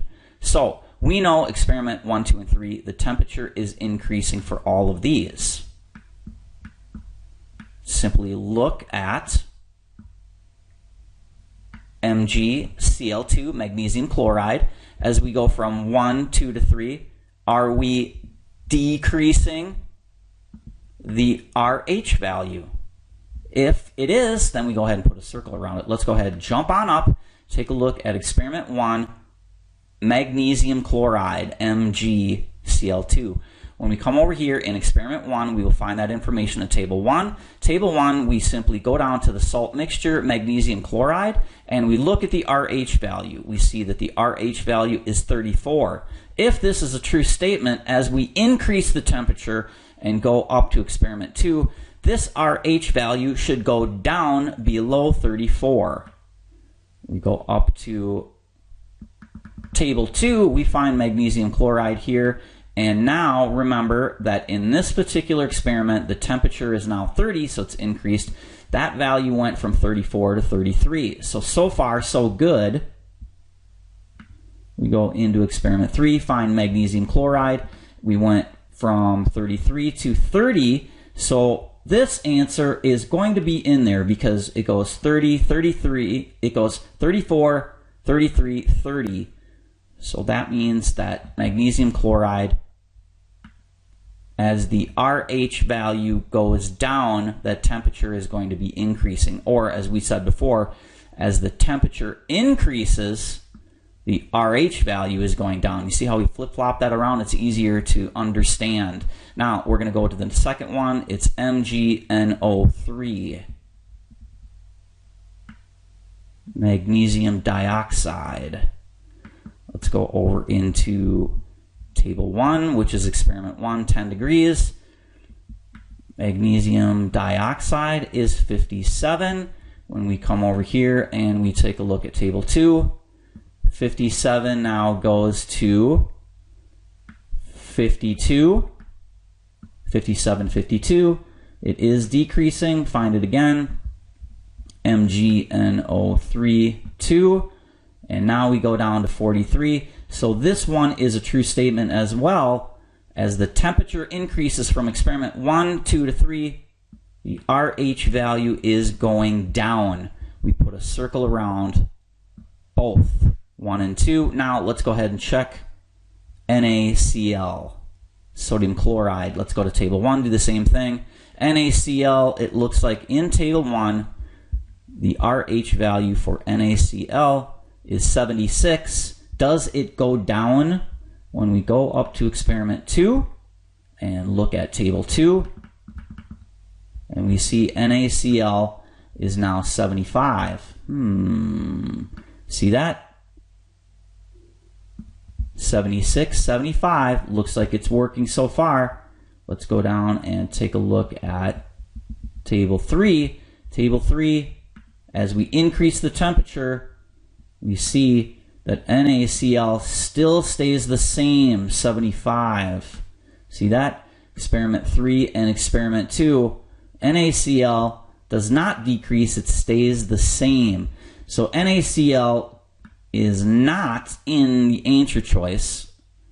So when you come over here to answer the final question, we know that we've checked both MgCl2 and MgNO3 2 are both in there. So that means 1 and 2 are in there and 3 is not. The only answer that will give you the correct choice here is answer choice G, 1 and 2. 26, it is a little bit of work, but you see what we did here. The most important thing, I can't express this enough, kids. They do this all the time. They will give you 2 components in the question, and then in the answers, when you find them in the passage, they will give you something like this. This is A, and this is B, and then in the answers over here, they will give you it backwards, B versus A. So right away in the question stem, flip this in front. One more time. They say, what's the RH value versus temperature? And you saw the easiest thing for us to do is to look at the experiments and find the temperature, because 1, 2, and 3, the temperature increases. Then, once we realized that as we went from experiment 1, 2 to 3, the temperature is increasing, we looked at the RH value and saw, was the RH value going down, because we knew that the temperature was increasing as we went from 1, 2 to 3 in the temperature. So flip this around in the question stem. It will be a lot easier on yourself to try and make sense. A lot of stuff on ACT Science is confusing, so help yourself by making it as easy as possible. 26, G is the correct answer.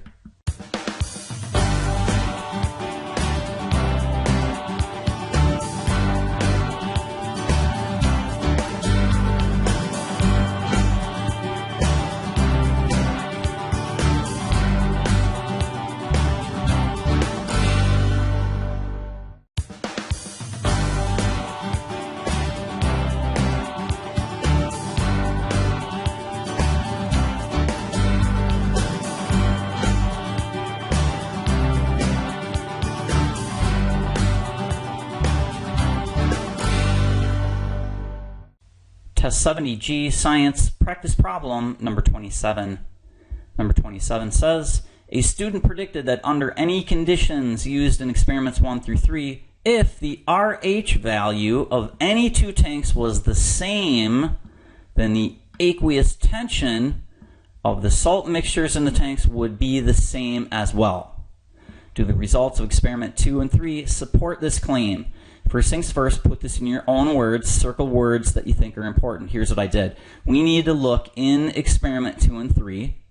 We need to find RH values that are the same.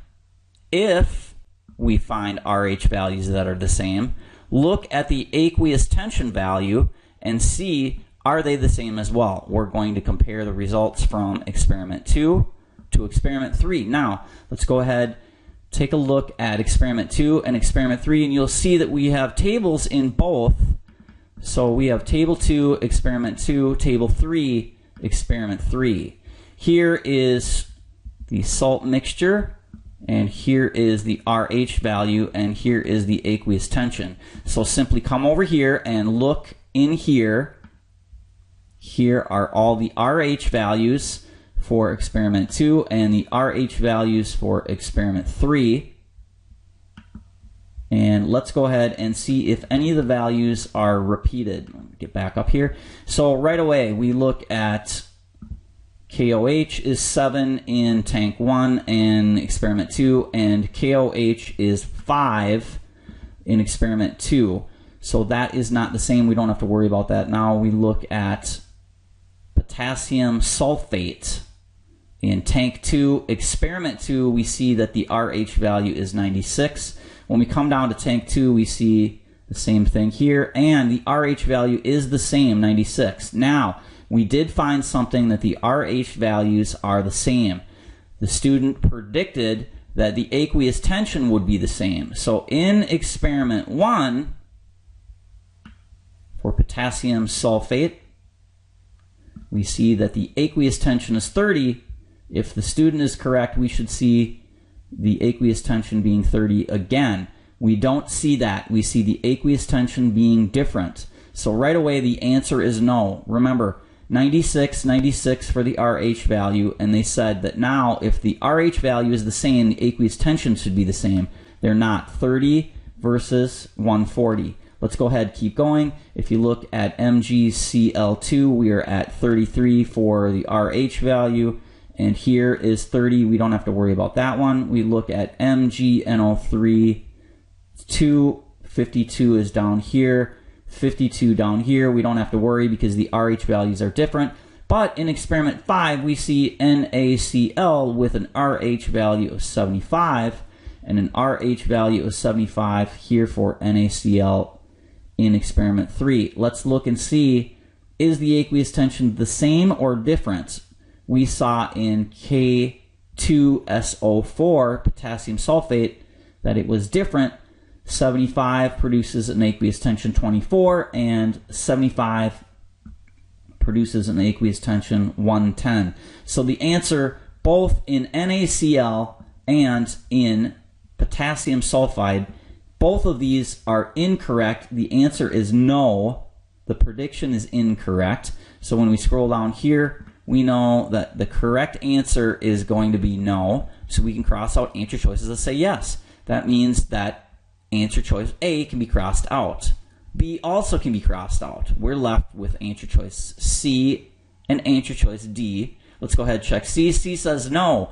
The RH in tank 2, experiment 2, was equal to the RH in tank 3 in experiment 3. But the aqueous tensions were different. Let's go back up and see RH in tank 3 was talking about which one? We simply scroll back up here and we see we're dealing with MgCl, but you know that that's not right because the RH value is not the same in tank 3. Here is experiment 2, the RH value is 33, and here the RH value is 30. So that is wrong because the RH values are not the same as they suggest.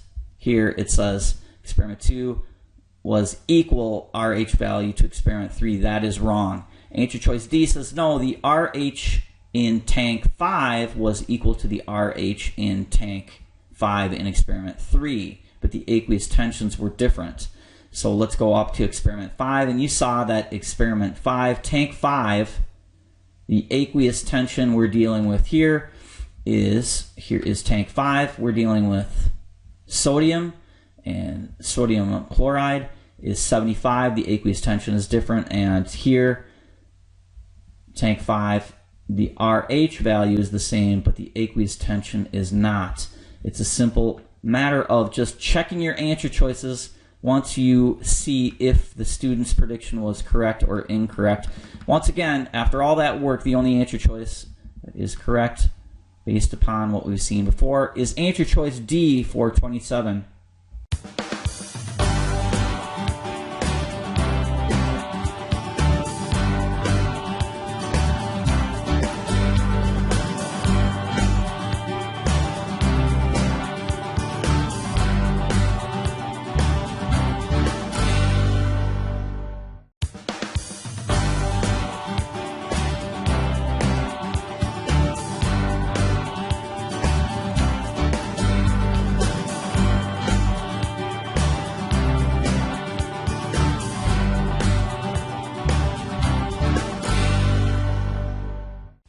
Test 70G Science Practice Problem number 28.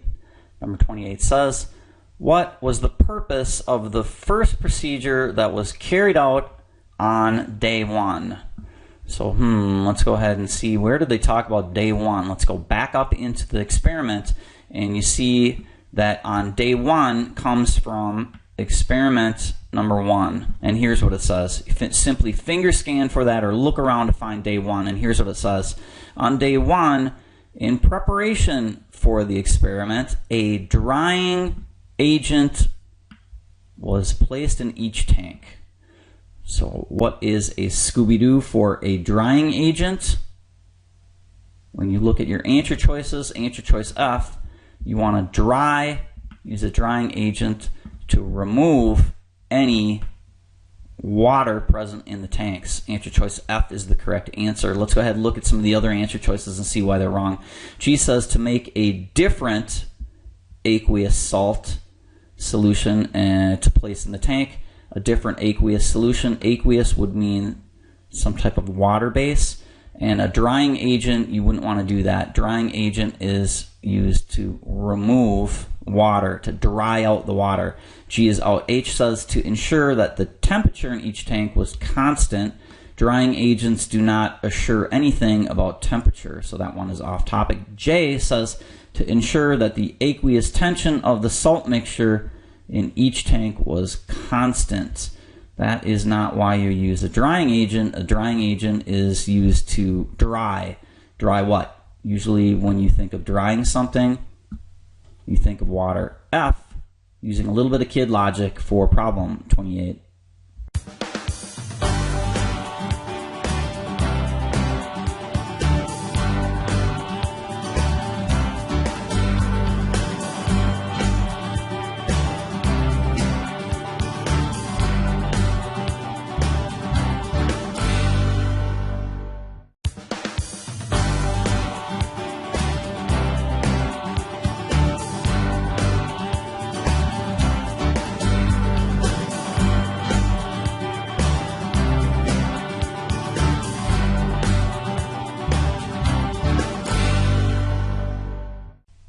Test 70G, Science Practice Problem, number 29. Number 29 says, in experiments 1 through 3, was the RH an independent variable or a dependent variable? This is something we probably will want to take down for some notes. A dependent variable is a variable that the scientist or experiment is testing. An independent variable is something that you're going to be switching around. So we're testing for the independent variable. That's what we're finding out. That's what the results are going to be. This is the independent variable which we are going to be switching around, kind of like the experimental value. So in experiments 1 through 3, was this something that they wanted to find out, or was this something that they just simply picked and switched from different experiments to different experiments?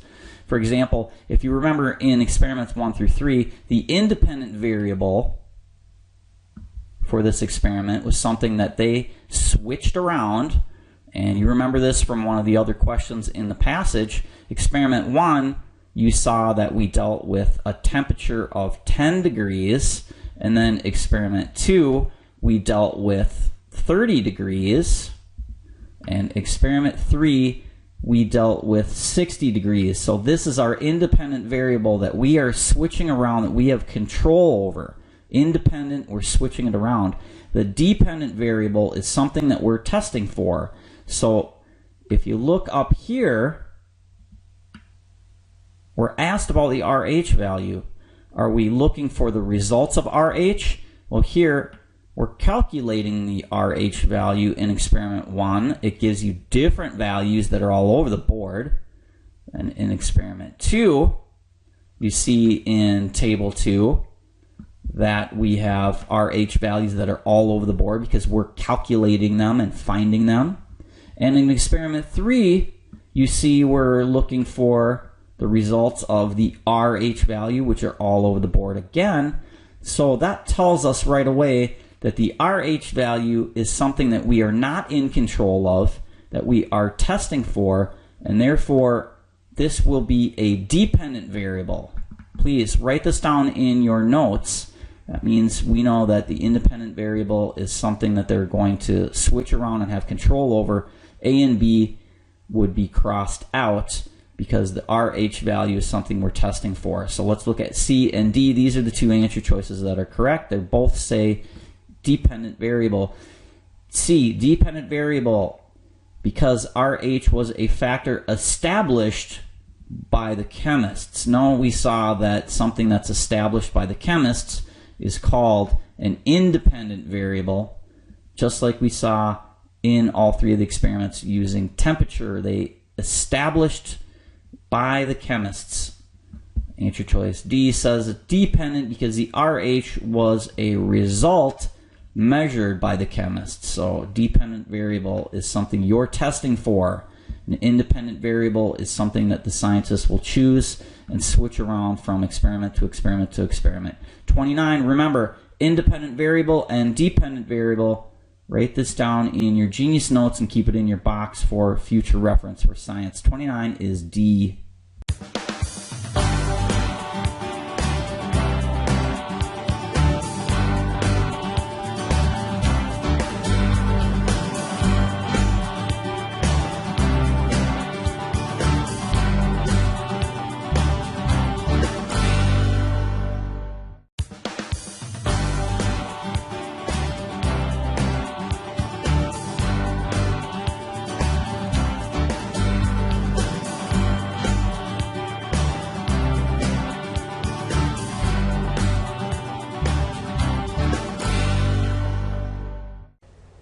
Test 70G Science Practice Problem number 30. Number 30 says, what is the correct ranking of liquids listed in Table 1 from liquids with the least density at 25 degrees Celsius to the liquids with the greatest density at 25 degrees Celsius?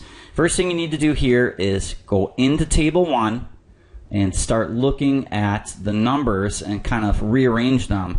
Looks like they're out of order. Table 1 is right here, and we basically look over here at this is going to be our density. If you want to look at what that means, you can find it up above for the definition, or you could just say 786 is the least, which is ethanol. Water is 997, so we go ethanol, water, and then number 3 would be ethylene glycol. So it would be ethanol, water, ethylene glycol. Go down to your answer choices, and you see that the correct answer here is going to be J, ethanol, water, ethylene glycol, and then the carbon tetrachloride. That is putting them and rearranging them in order according to the densities from Table 1. 30, once again, is J.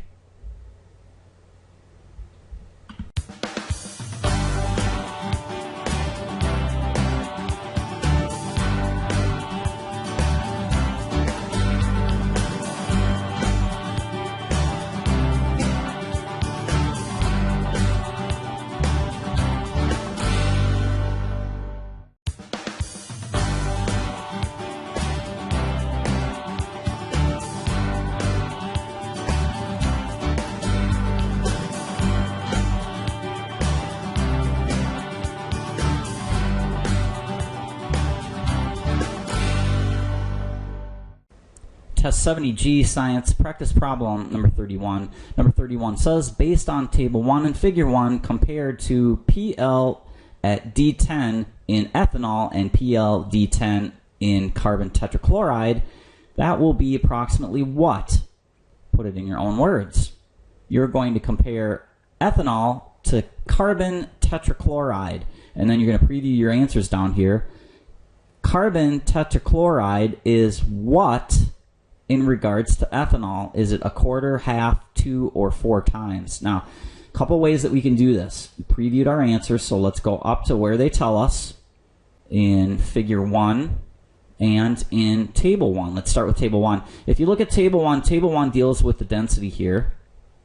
And if you find ethanol, ethanol is here, and ethanol is 786. Then carbon tetrachloride here is 1580, which is basically twice as large as ethanol. Come back over here. The other thing we can do is we can come over here. Here is PL at 10M. You can go ahead and find your 786 here. Go up and see that you're right around 70, about 72. This is where we would be right here, and then you just scroll across 50, 60, 70, like 72, and then you would come over here and take 1580, and you'd see that 1400, this is 1500, so it's going to be probably right here for carbon tetrachloride. So you'd see that you're at 155, 72 to 155. Once again, it confirms what we said before, that carbon tetrachloride is twice as large as ethanol. Now, just to show you something here, it all says the same thing. If you look at Figure 2, here is D equals 10, which is the same thing as what we saw over here. Now you just go up. Here is D equals 10 right here, and we see these two things here, and they are basically 100 to 200, so it's twice as large. There's a common theme going on here. Go back to the question. The question asks us, compare tetrachloride to ethanol.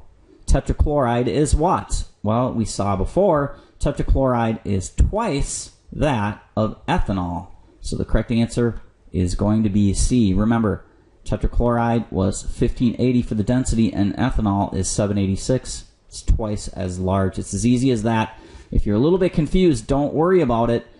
because we preview the answer here when we looked at A, B, C, and D. It's either half, quarter, 2, or 4. Right away, when you look at any of the numbers, the only thing that pops off the page is answer choice C, 2 times as great.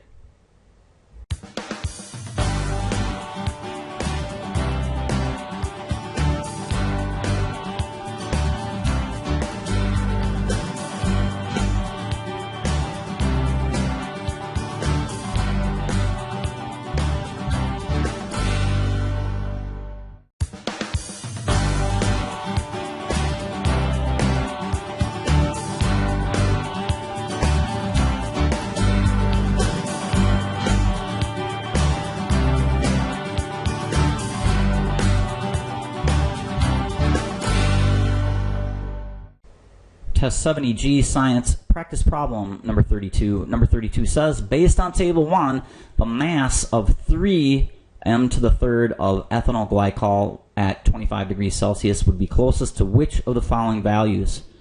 As simple as this. Simply go up to Table 1, find ethanol glycol, and find the number.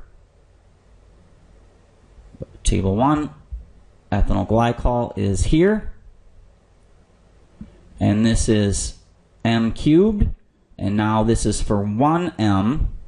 So now all we need to do is put a 3 in front of that, so 3 times 1130,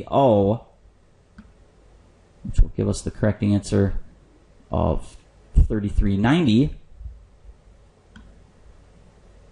That will give us the correct answer H, 3 units of ethanol glycol will give us 3,390 kilograms. 32 is H.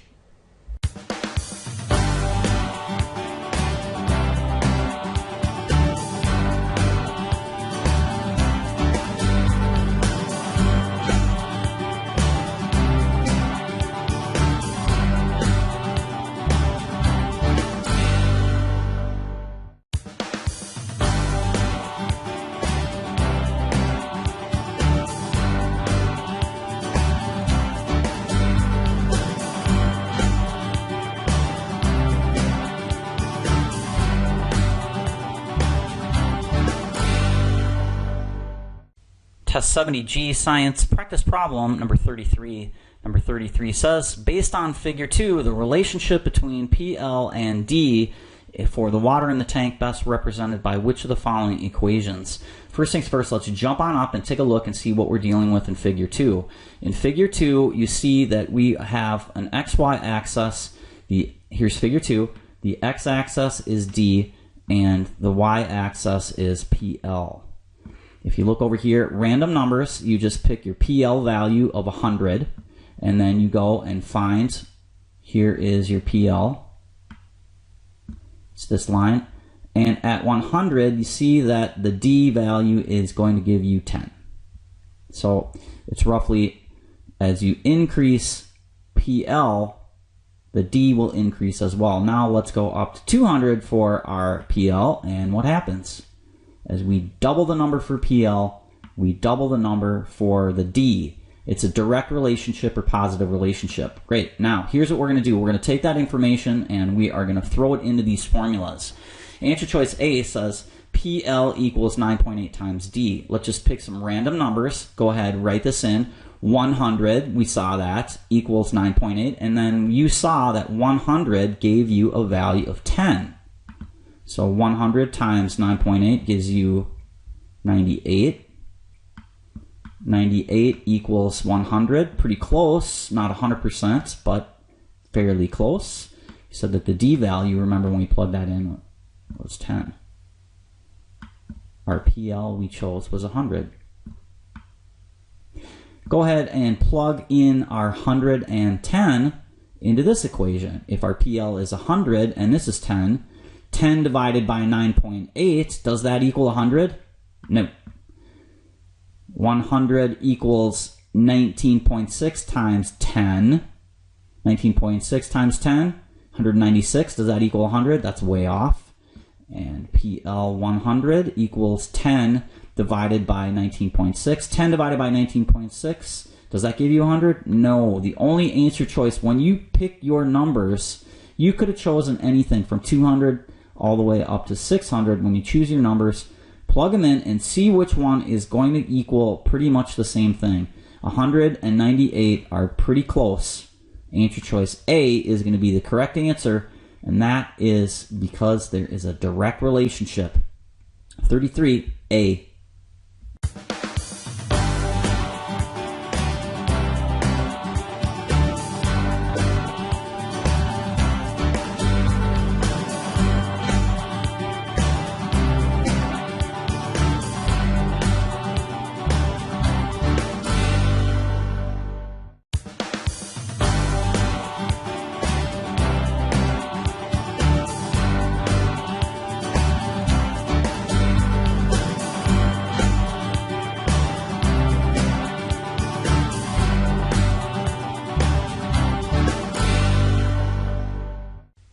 Test 70G, Science, Practice Problem number 34. Number 34 says, based on figure 2, on a particular day, 20 meters below the surface of the water in the open tank, PL plus PA was closest to which of the following values? Here's the information that we need to go dig out of the mini introductory paragraph. It says PL plus PA is going to equal the value we're looking for. So let's go back up and find where it talks about PL and PA in the mini paragraph and see what that equals. We scroll on back up to the top here, and you will see it gives us a definition. Here is total pressure, PT, and total pressure equals PL plus PA. PL plus PA will equal the PT. So let's go ahead and go back down to the problem and write that formula down. And I copied that down for you right here. It's the formula from the mini program, the mini intro up here. PT equals PL plus PA at 20 meters below the surface. Let's go back up to figure 2 like they suggested, and we are going to find 20 meters. Here is D equals 20. Let's go ahead and write some of this information down. It looks like our PL value here is 200 and our PT value is 300. Let's go ahead and write that down and plug that into our formula. Formula we have, once again, from the mini intro paragraph is PT equals PL plus PA. At 20 meters, we saw that the PT was 300, so let's go ahead and plug it in there. So I simply wrote 300 here because that's the PT value. And then the equal sign from the formula. Our PL value we found was 200, so I wrote that here. And then our PA value we don't know, it never told us. So let's just call that X. So now we have 300 equals 200 plus X. Let's go ahead and use a little bit of simple algebra to solve for X. 300 equals 200 plus X. X is 100. 100 plus 200 equals 300. So our X value will equal 100, and our X value is the PA. Now let's take this, plug it back into this value here. If PA is 100 and our PL value is 200, 200 plus 100 equals the total, which is basically what we started with in the beginning. So that means our total is 300. That's the answer we're looking for, and when we take a look at the choices above, you will see that that falls directly in our lap because it is answer choice H. 34, H.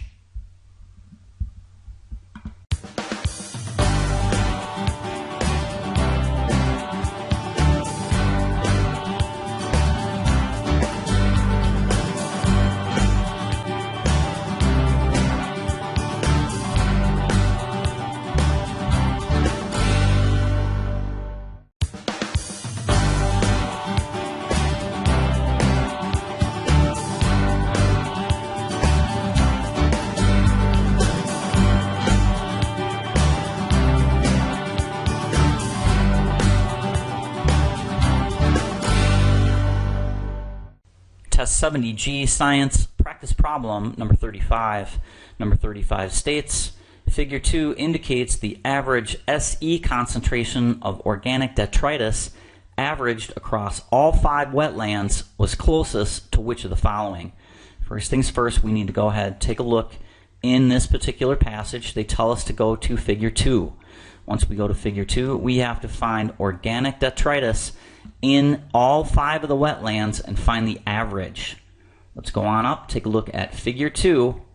Remember, whenever we look at Figure 2, and there is a key here is Figure 2, let's go ahead and see what the bar graphs mean by simply looking at the key. We're looking for organic detritus, which is the clear bar right here, white.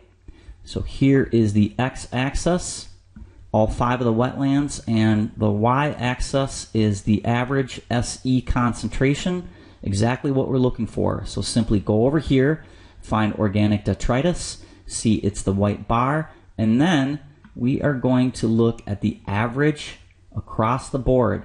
So I just simply drew a line here like this so you can see the average right here. It looks like we're right around 8.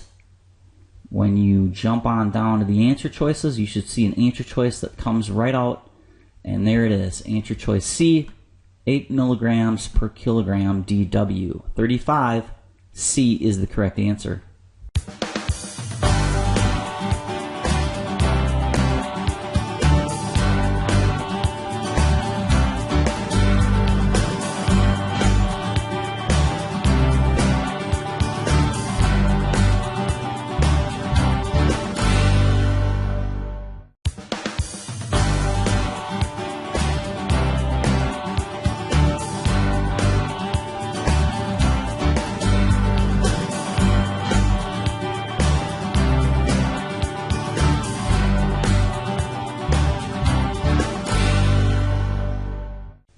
Test 70G Science Practice Problem number 36.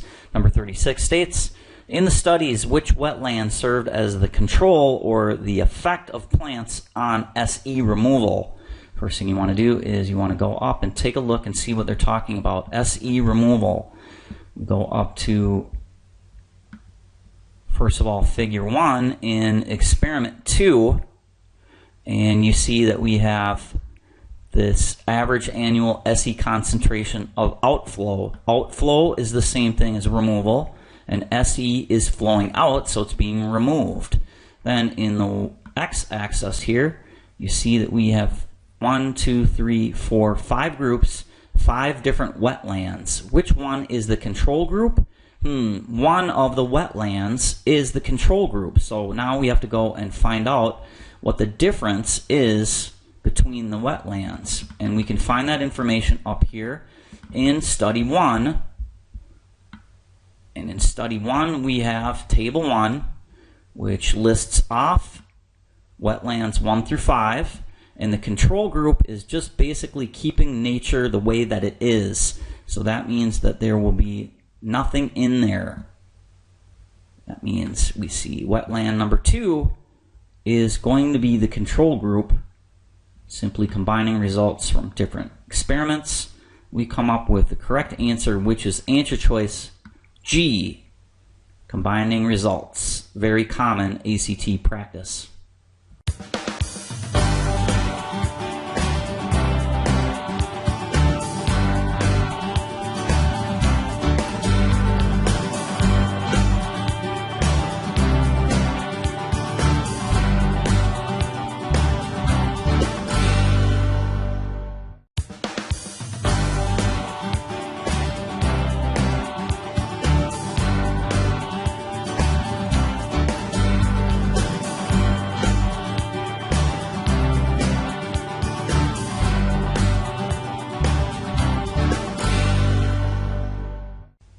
Test 70G Science Practice Problem number 37. Number 37 reads, is the statement the outflow having the least average SE concentration for 1999 was from the wetlands having the greatest average RT? Is that supported by the results of Study 1 and 2? First things first, it's a combo question. We're going to need to go look in Scientist 1 Study 1 and Study 2. The first thing we need to do is go into Study 1 and look for the greatest average RT value. Let's jump on up and find in Study 1 the greatest RT value. When you go into Study 1, you see that we have Table 1, and Table 1 is wetlands is the first column here, 1 through 5. And now we want to go to the far column that says the average RT value. So we want to find the largest value here. The largest value, 11, 5, 10, 19, and 13. 19 is the largest, so simply scroll across and see which wetland that is. Wetland 4 has the largest RT value. Now, the question is asking you, the largest RT value, does that have the lowest SE concentration? So first what we want to do here, we scroll on down to Figure 1. In Study 2, we find wetland 4 in the x-axis here, and now we want to find in the key 1999. So here's the key. Black is 98, white 99, and the brown or the slightly shaded 2000. So we want to find 99. It's this one here. So we're Study 4. We simply need to look at this column here. Now remember, they're asking you, this is the largest RT value. Does this have, for 1999, the lowest SE concentration for all of these clear white bar graphs, which represent the year 1999? Look at them and see, is this the least? Is it the smallest? Right away, when you look, here we're at right around 9 or so, 9 or 10. And if you look, this one is lower. So the answer is no. And this one is lower. Once again, reconfirmed, no, the largest RT value does not have the lowest SE concentration. Let's jump on down to the answer choices. We can go ahead and cross out answer choices that say yes. Answer choice A and B, therefore, can be crossed out because they both say yes. Let's take a closer look at answer choice C and D. C says no because wetland 4 had the greatest average RT. That's true, but the outflow of wetland 4 did not have the least annual SE concentration. Right on. If you look up here, the lowest SE concentration was not from 4. That came from wetland 3. If you see the bar graph here, the clear bar graph, this is by far lower than wetland 4. So answer choice C is the correct answer. Let's go ahead and see why answer choice D is wrong. D says no, wetland 5 had the greatest average RT. Let's go ahead and see if that's true. We will simply scroll on back up to Study 1, Table 1, and see, does wetland 5 have the largest RT value? When you scroll over, wetland 5, average RT is 13, but we see that 4 is larger. So that is a false statement. The RT value that's the largest is 4, not 5, and therefore we can go ahead and cross out answer choice D. That leaves us with the correct answer, C, for this particular answer. Remember, ACT Science, if you have graphs or charts, a lot of times you're going to have to combine the results. It's a very common technique.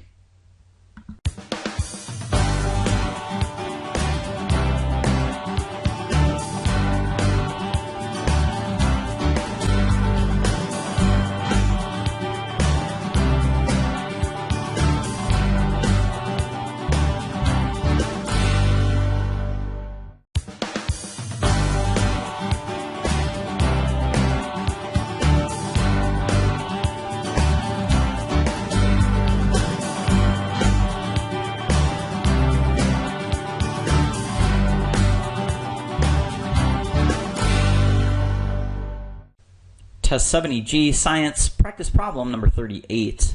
Number 38 reads, water having an SE concentration of 5 micrograms per liter or greater is considered harmful to wetland wildlife.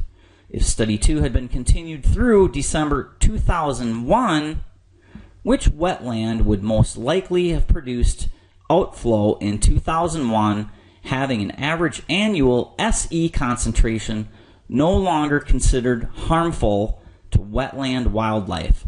First things first, it's important to realize that we're extending study 2 out, and we are extending it out to December 2001.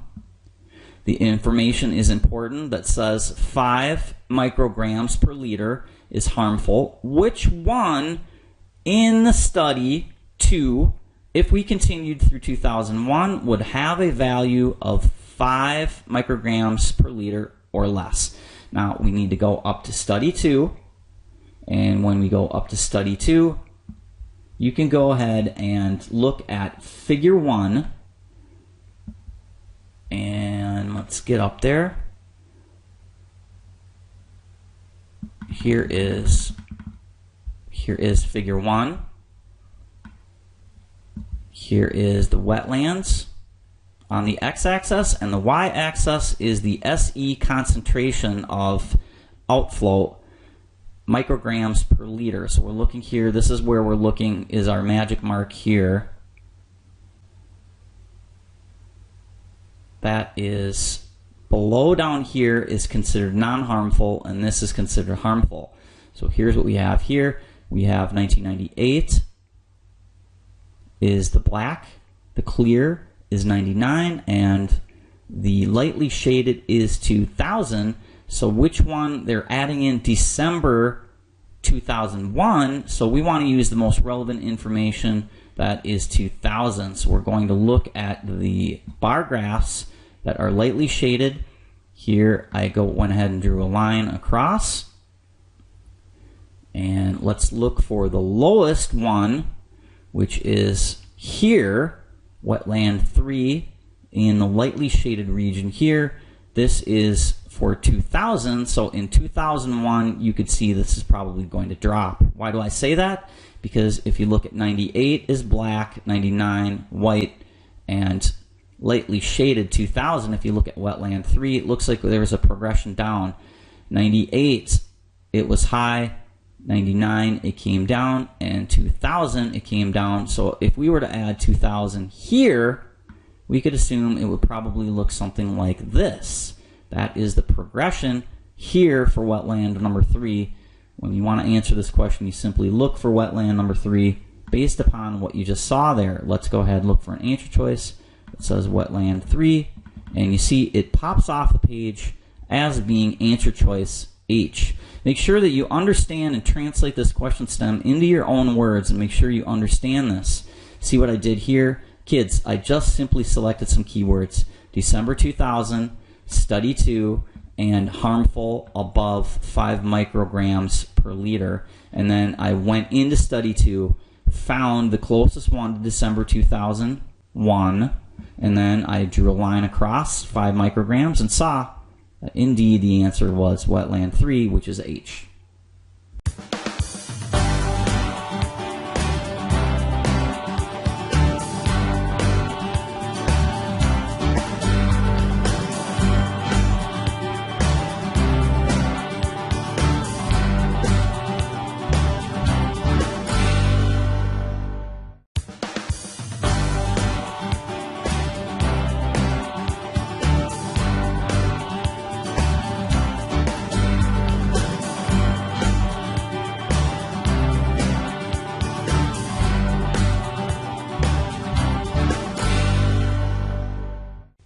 Test 70G Science Practice Problem number 39. Number 39 states, why is the unit of measurement of SE concentration different for studies 2 and 3? In study 2, the SE concentration was what? We're looking for why is there a difference between 2 and 3, and what is the unit of measure? Why is this different? So the first thing that we want to do is let's go up to study 2 and study 3 and start looking at the tables. So first of all, here is study 2, and if you look at study 2, we have figure 2 here, and the figure 2 is the average annual SE concentration of outflow in micrograms per liter. micrograms per liter suggests that that's a liquid. And then when you come up here, like a 2 liter of 7-Up or Coca-Cola, and then when you come into study 3, if you look at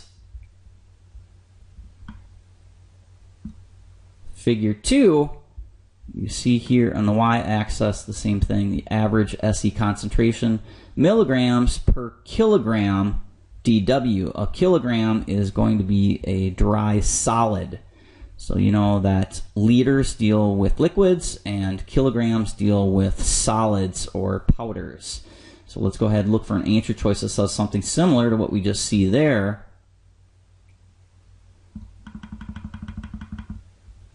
In study 2, the concentration of SC was, as we said before, a liquid. So we're on the right track there.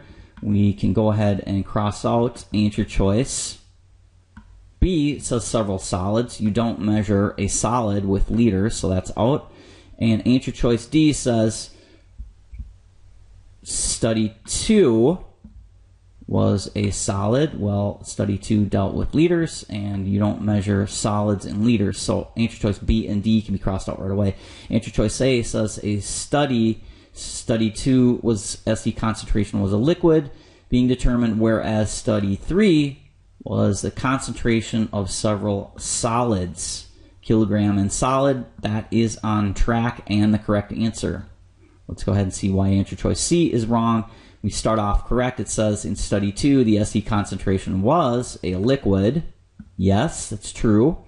Was being determined, whereas study 3 the concentration of a different liquid. Remember, study 3 did not deal with a liquid because we were dealing with kilograms, so C is going to be incorrect. Look at the y-axis in your figures. Once again, here is figure 2, study 3. It says milligrams divided by kilograms for your units of measure. And if you look up here at study 2, just before that, you see we're dealing with micrograms divided by liters. Liters deals with units of liquid. So the correct answer on this one is indeed going to be answer choice A for 39.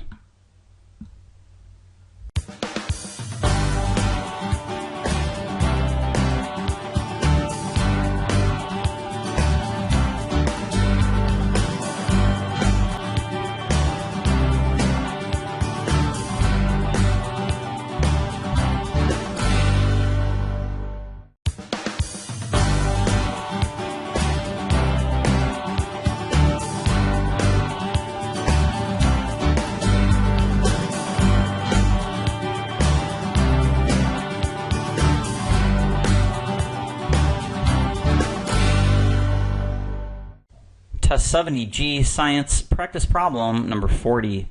Number 40 says, do the results of study 3 for wetlands 1, 3, and 4 indicate that in these wetlands, plant uptake reduced the SE concentration of the water more than did absorption onto soil particles? Let's go ahead and put this in our own words before we start looking at some of the tables and charts. First thing we want to do is locate study 3. And then in study 3, we're going to have a quick look at wetlands 1, 3, and 4. And in particular, since it's a bar graph, we're going to look for plants. And we're going to compare plants to soil. And we're going to say if there is a higher concentration of SE, then the plant uptake would be reduced more because it's going to be concentrated in those areas. Let's go ahead and take a look and go up to study 3. Study 3 is at the top of the second column here. And under study 3, you notice that we have figure 2. In figure 2, let's go ahead and scroll on down to get this in view. And you see here is figure 2, study 3. In your x-axis, we have all the wetlands here, 1, 2, 3, 4, 5.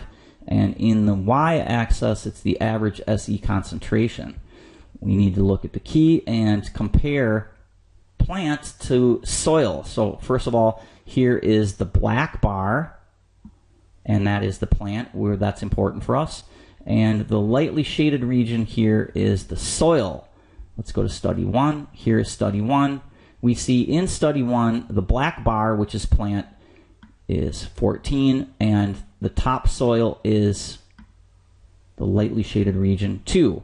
So, do plants absorb more of this SE concentration to pull it out of water? Yes, because in the plant litter, you see that when they tested it, there is a very high level of selenium as compared to just the topsoil in study 1. So the answer is yes, according to study 1. Now we have to look at study 3 and study 4. Continue on with that same process. The black bar is here. Compare that to the lightly shaded bar here, and you see that plant is much higher than the soil, so that confirms that plants absorb more of the selenium, or Se, than does the topsoil. We move over to study 4. Study 4, we look again at the black bar, which is plant. Compare that to the shaded region here, which is the soil. You see that plant absorbs more again. So that is confirmed in all 3 of the experiments. The answer would be yes. Now we have to go ahead and cross out the no's and take a closer look at the other answer choice. So 40, we know the answer is going to be yes. Let's go ahead and cross out the no's. So right away, H can be crossed out because it says no, and J can be crossed out because it says no. We're left with answer choice F and G. Let's start with F. F says yes. In these wetlands, the average Se concentration of plant litter was greater than the average Se concentration of the plant topsoil. And that is what you saw basically in all 3 of the studies that we were asked to evaluate. The black bar versus the light shaded bar here in study 4 is longer and greater, and in study 3 it's the same thing. And in study 1, it's the same thing. The correct answer, therefore, is going to be the first one. And we can go ahead and check answer choice G as well. G says yes. In the wetlands, the average Se concentration of the top 5 centimeters of soil was greater than the average Se concentration of the plant litter. And you can see right away that that is flat out wrong. They get confused and mixed up. The top 5 centimeters was the lowest in that lightly shaded region. Compared that to the black bar, which was the plant. So you see that this is plant versus soil. That's basically what you saw from the bar graph. So you can see they get their wires crossed. That is out. The correct answer, therefore, for 40 is going to be answer choice F.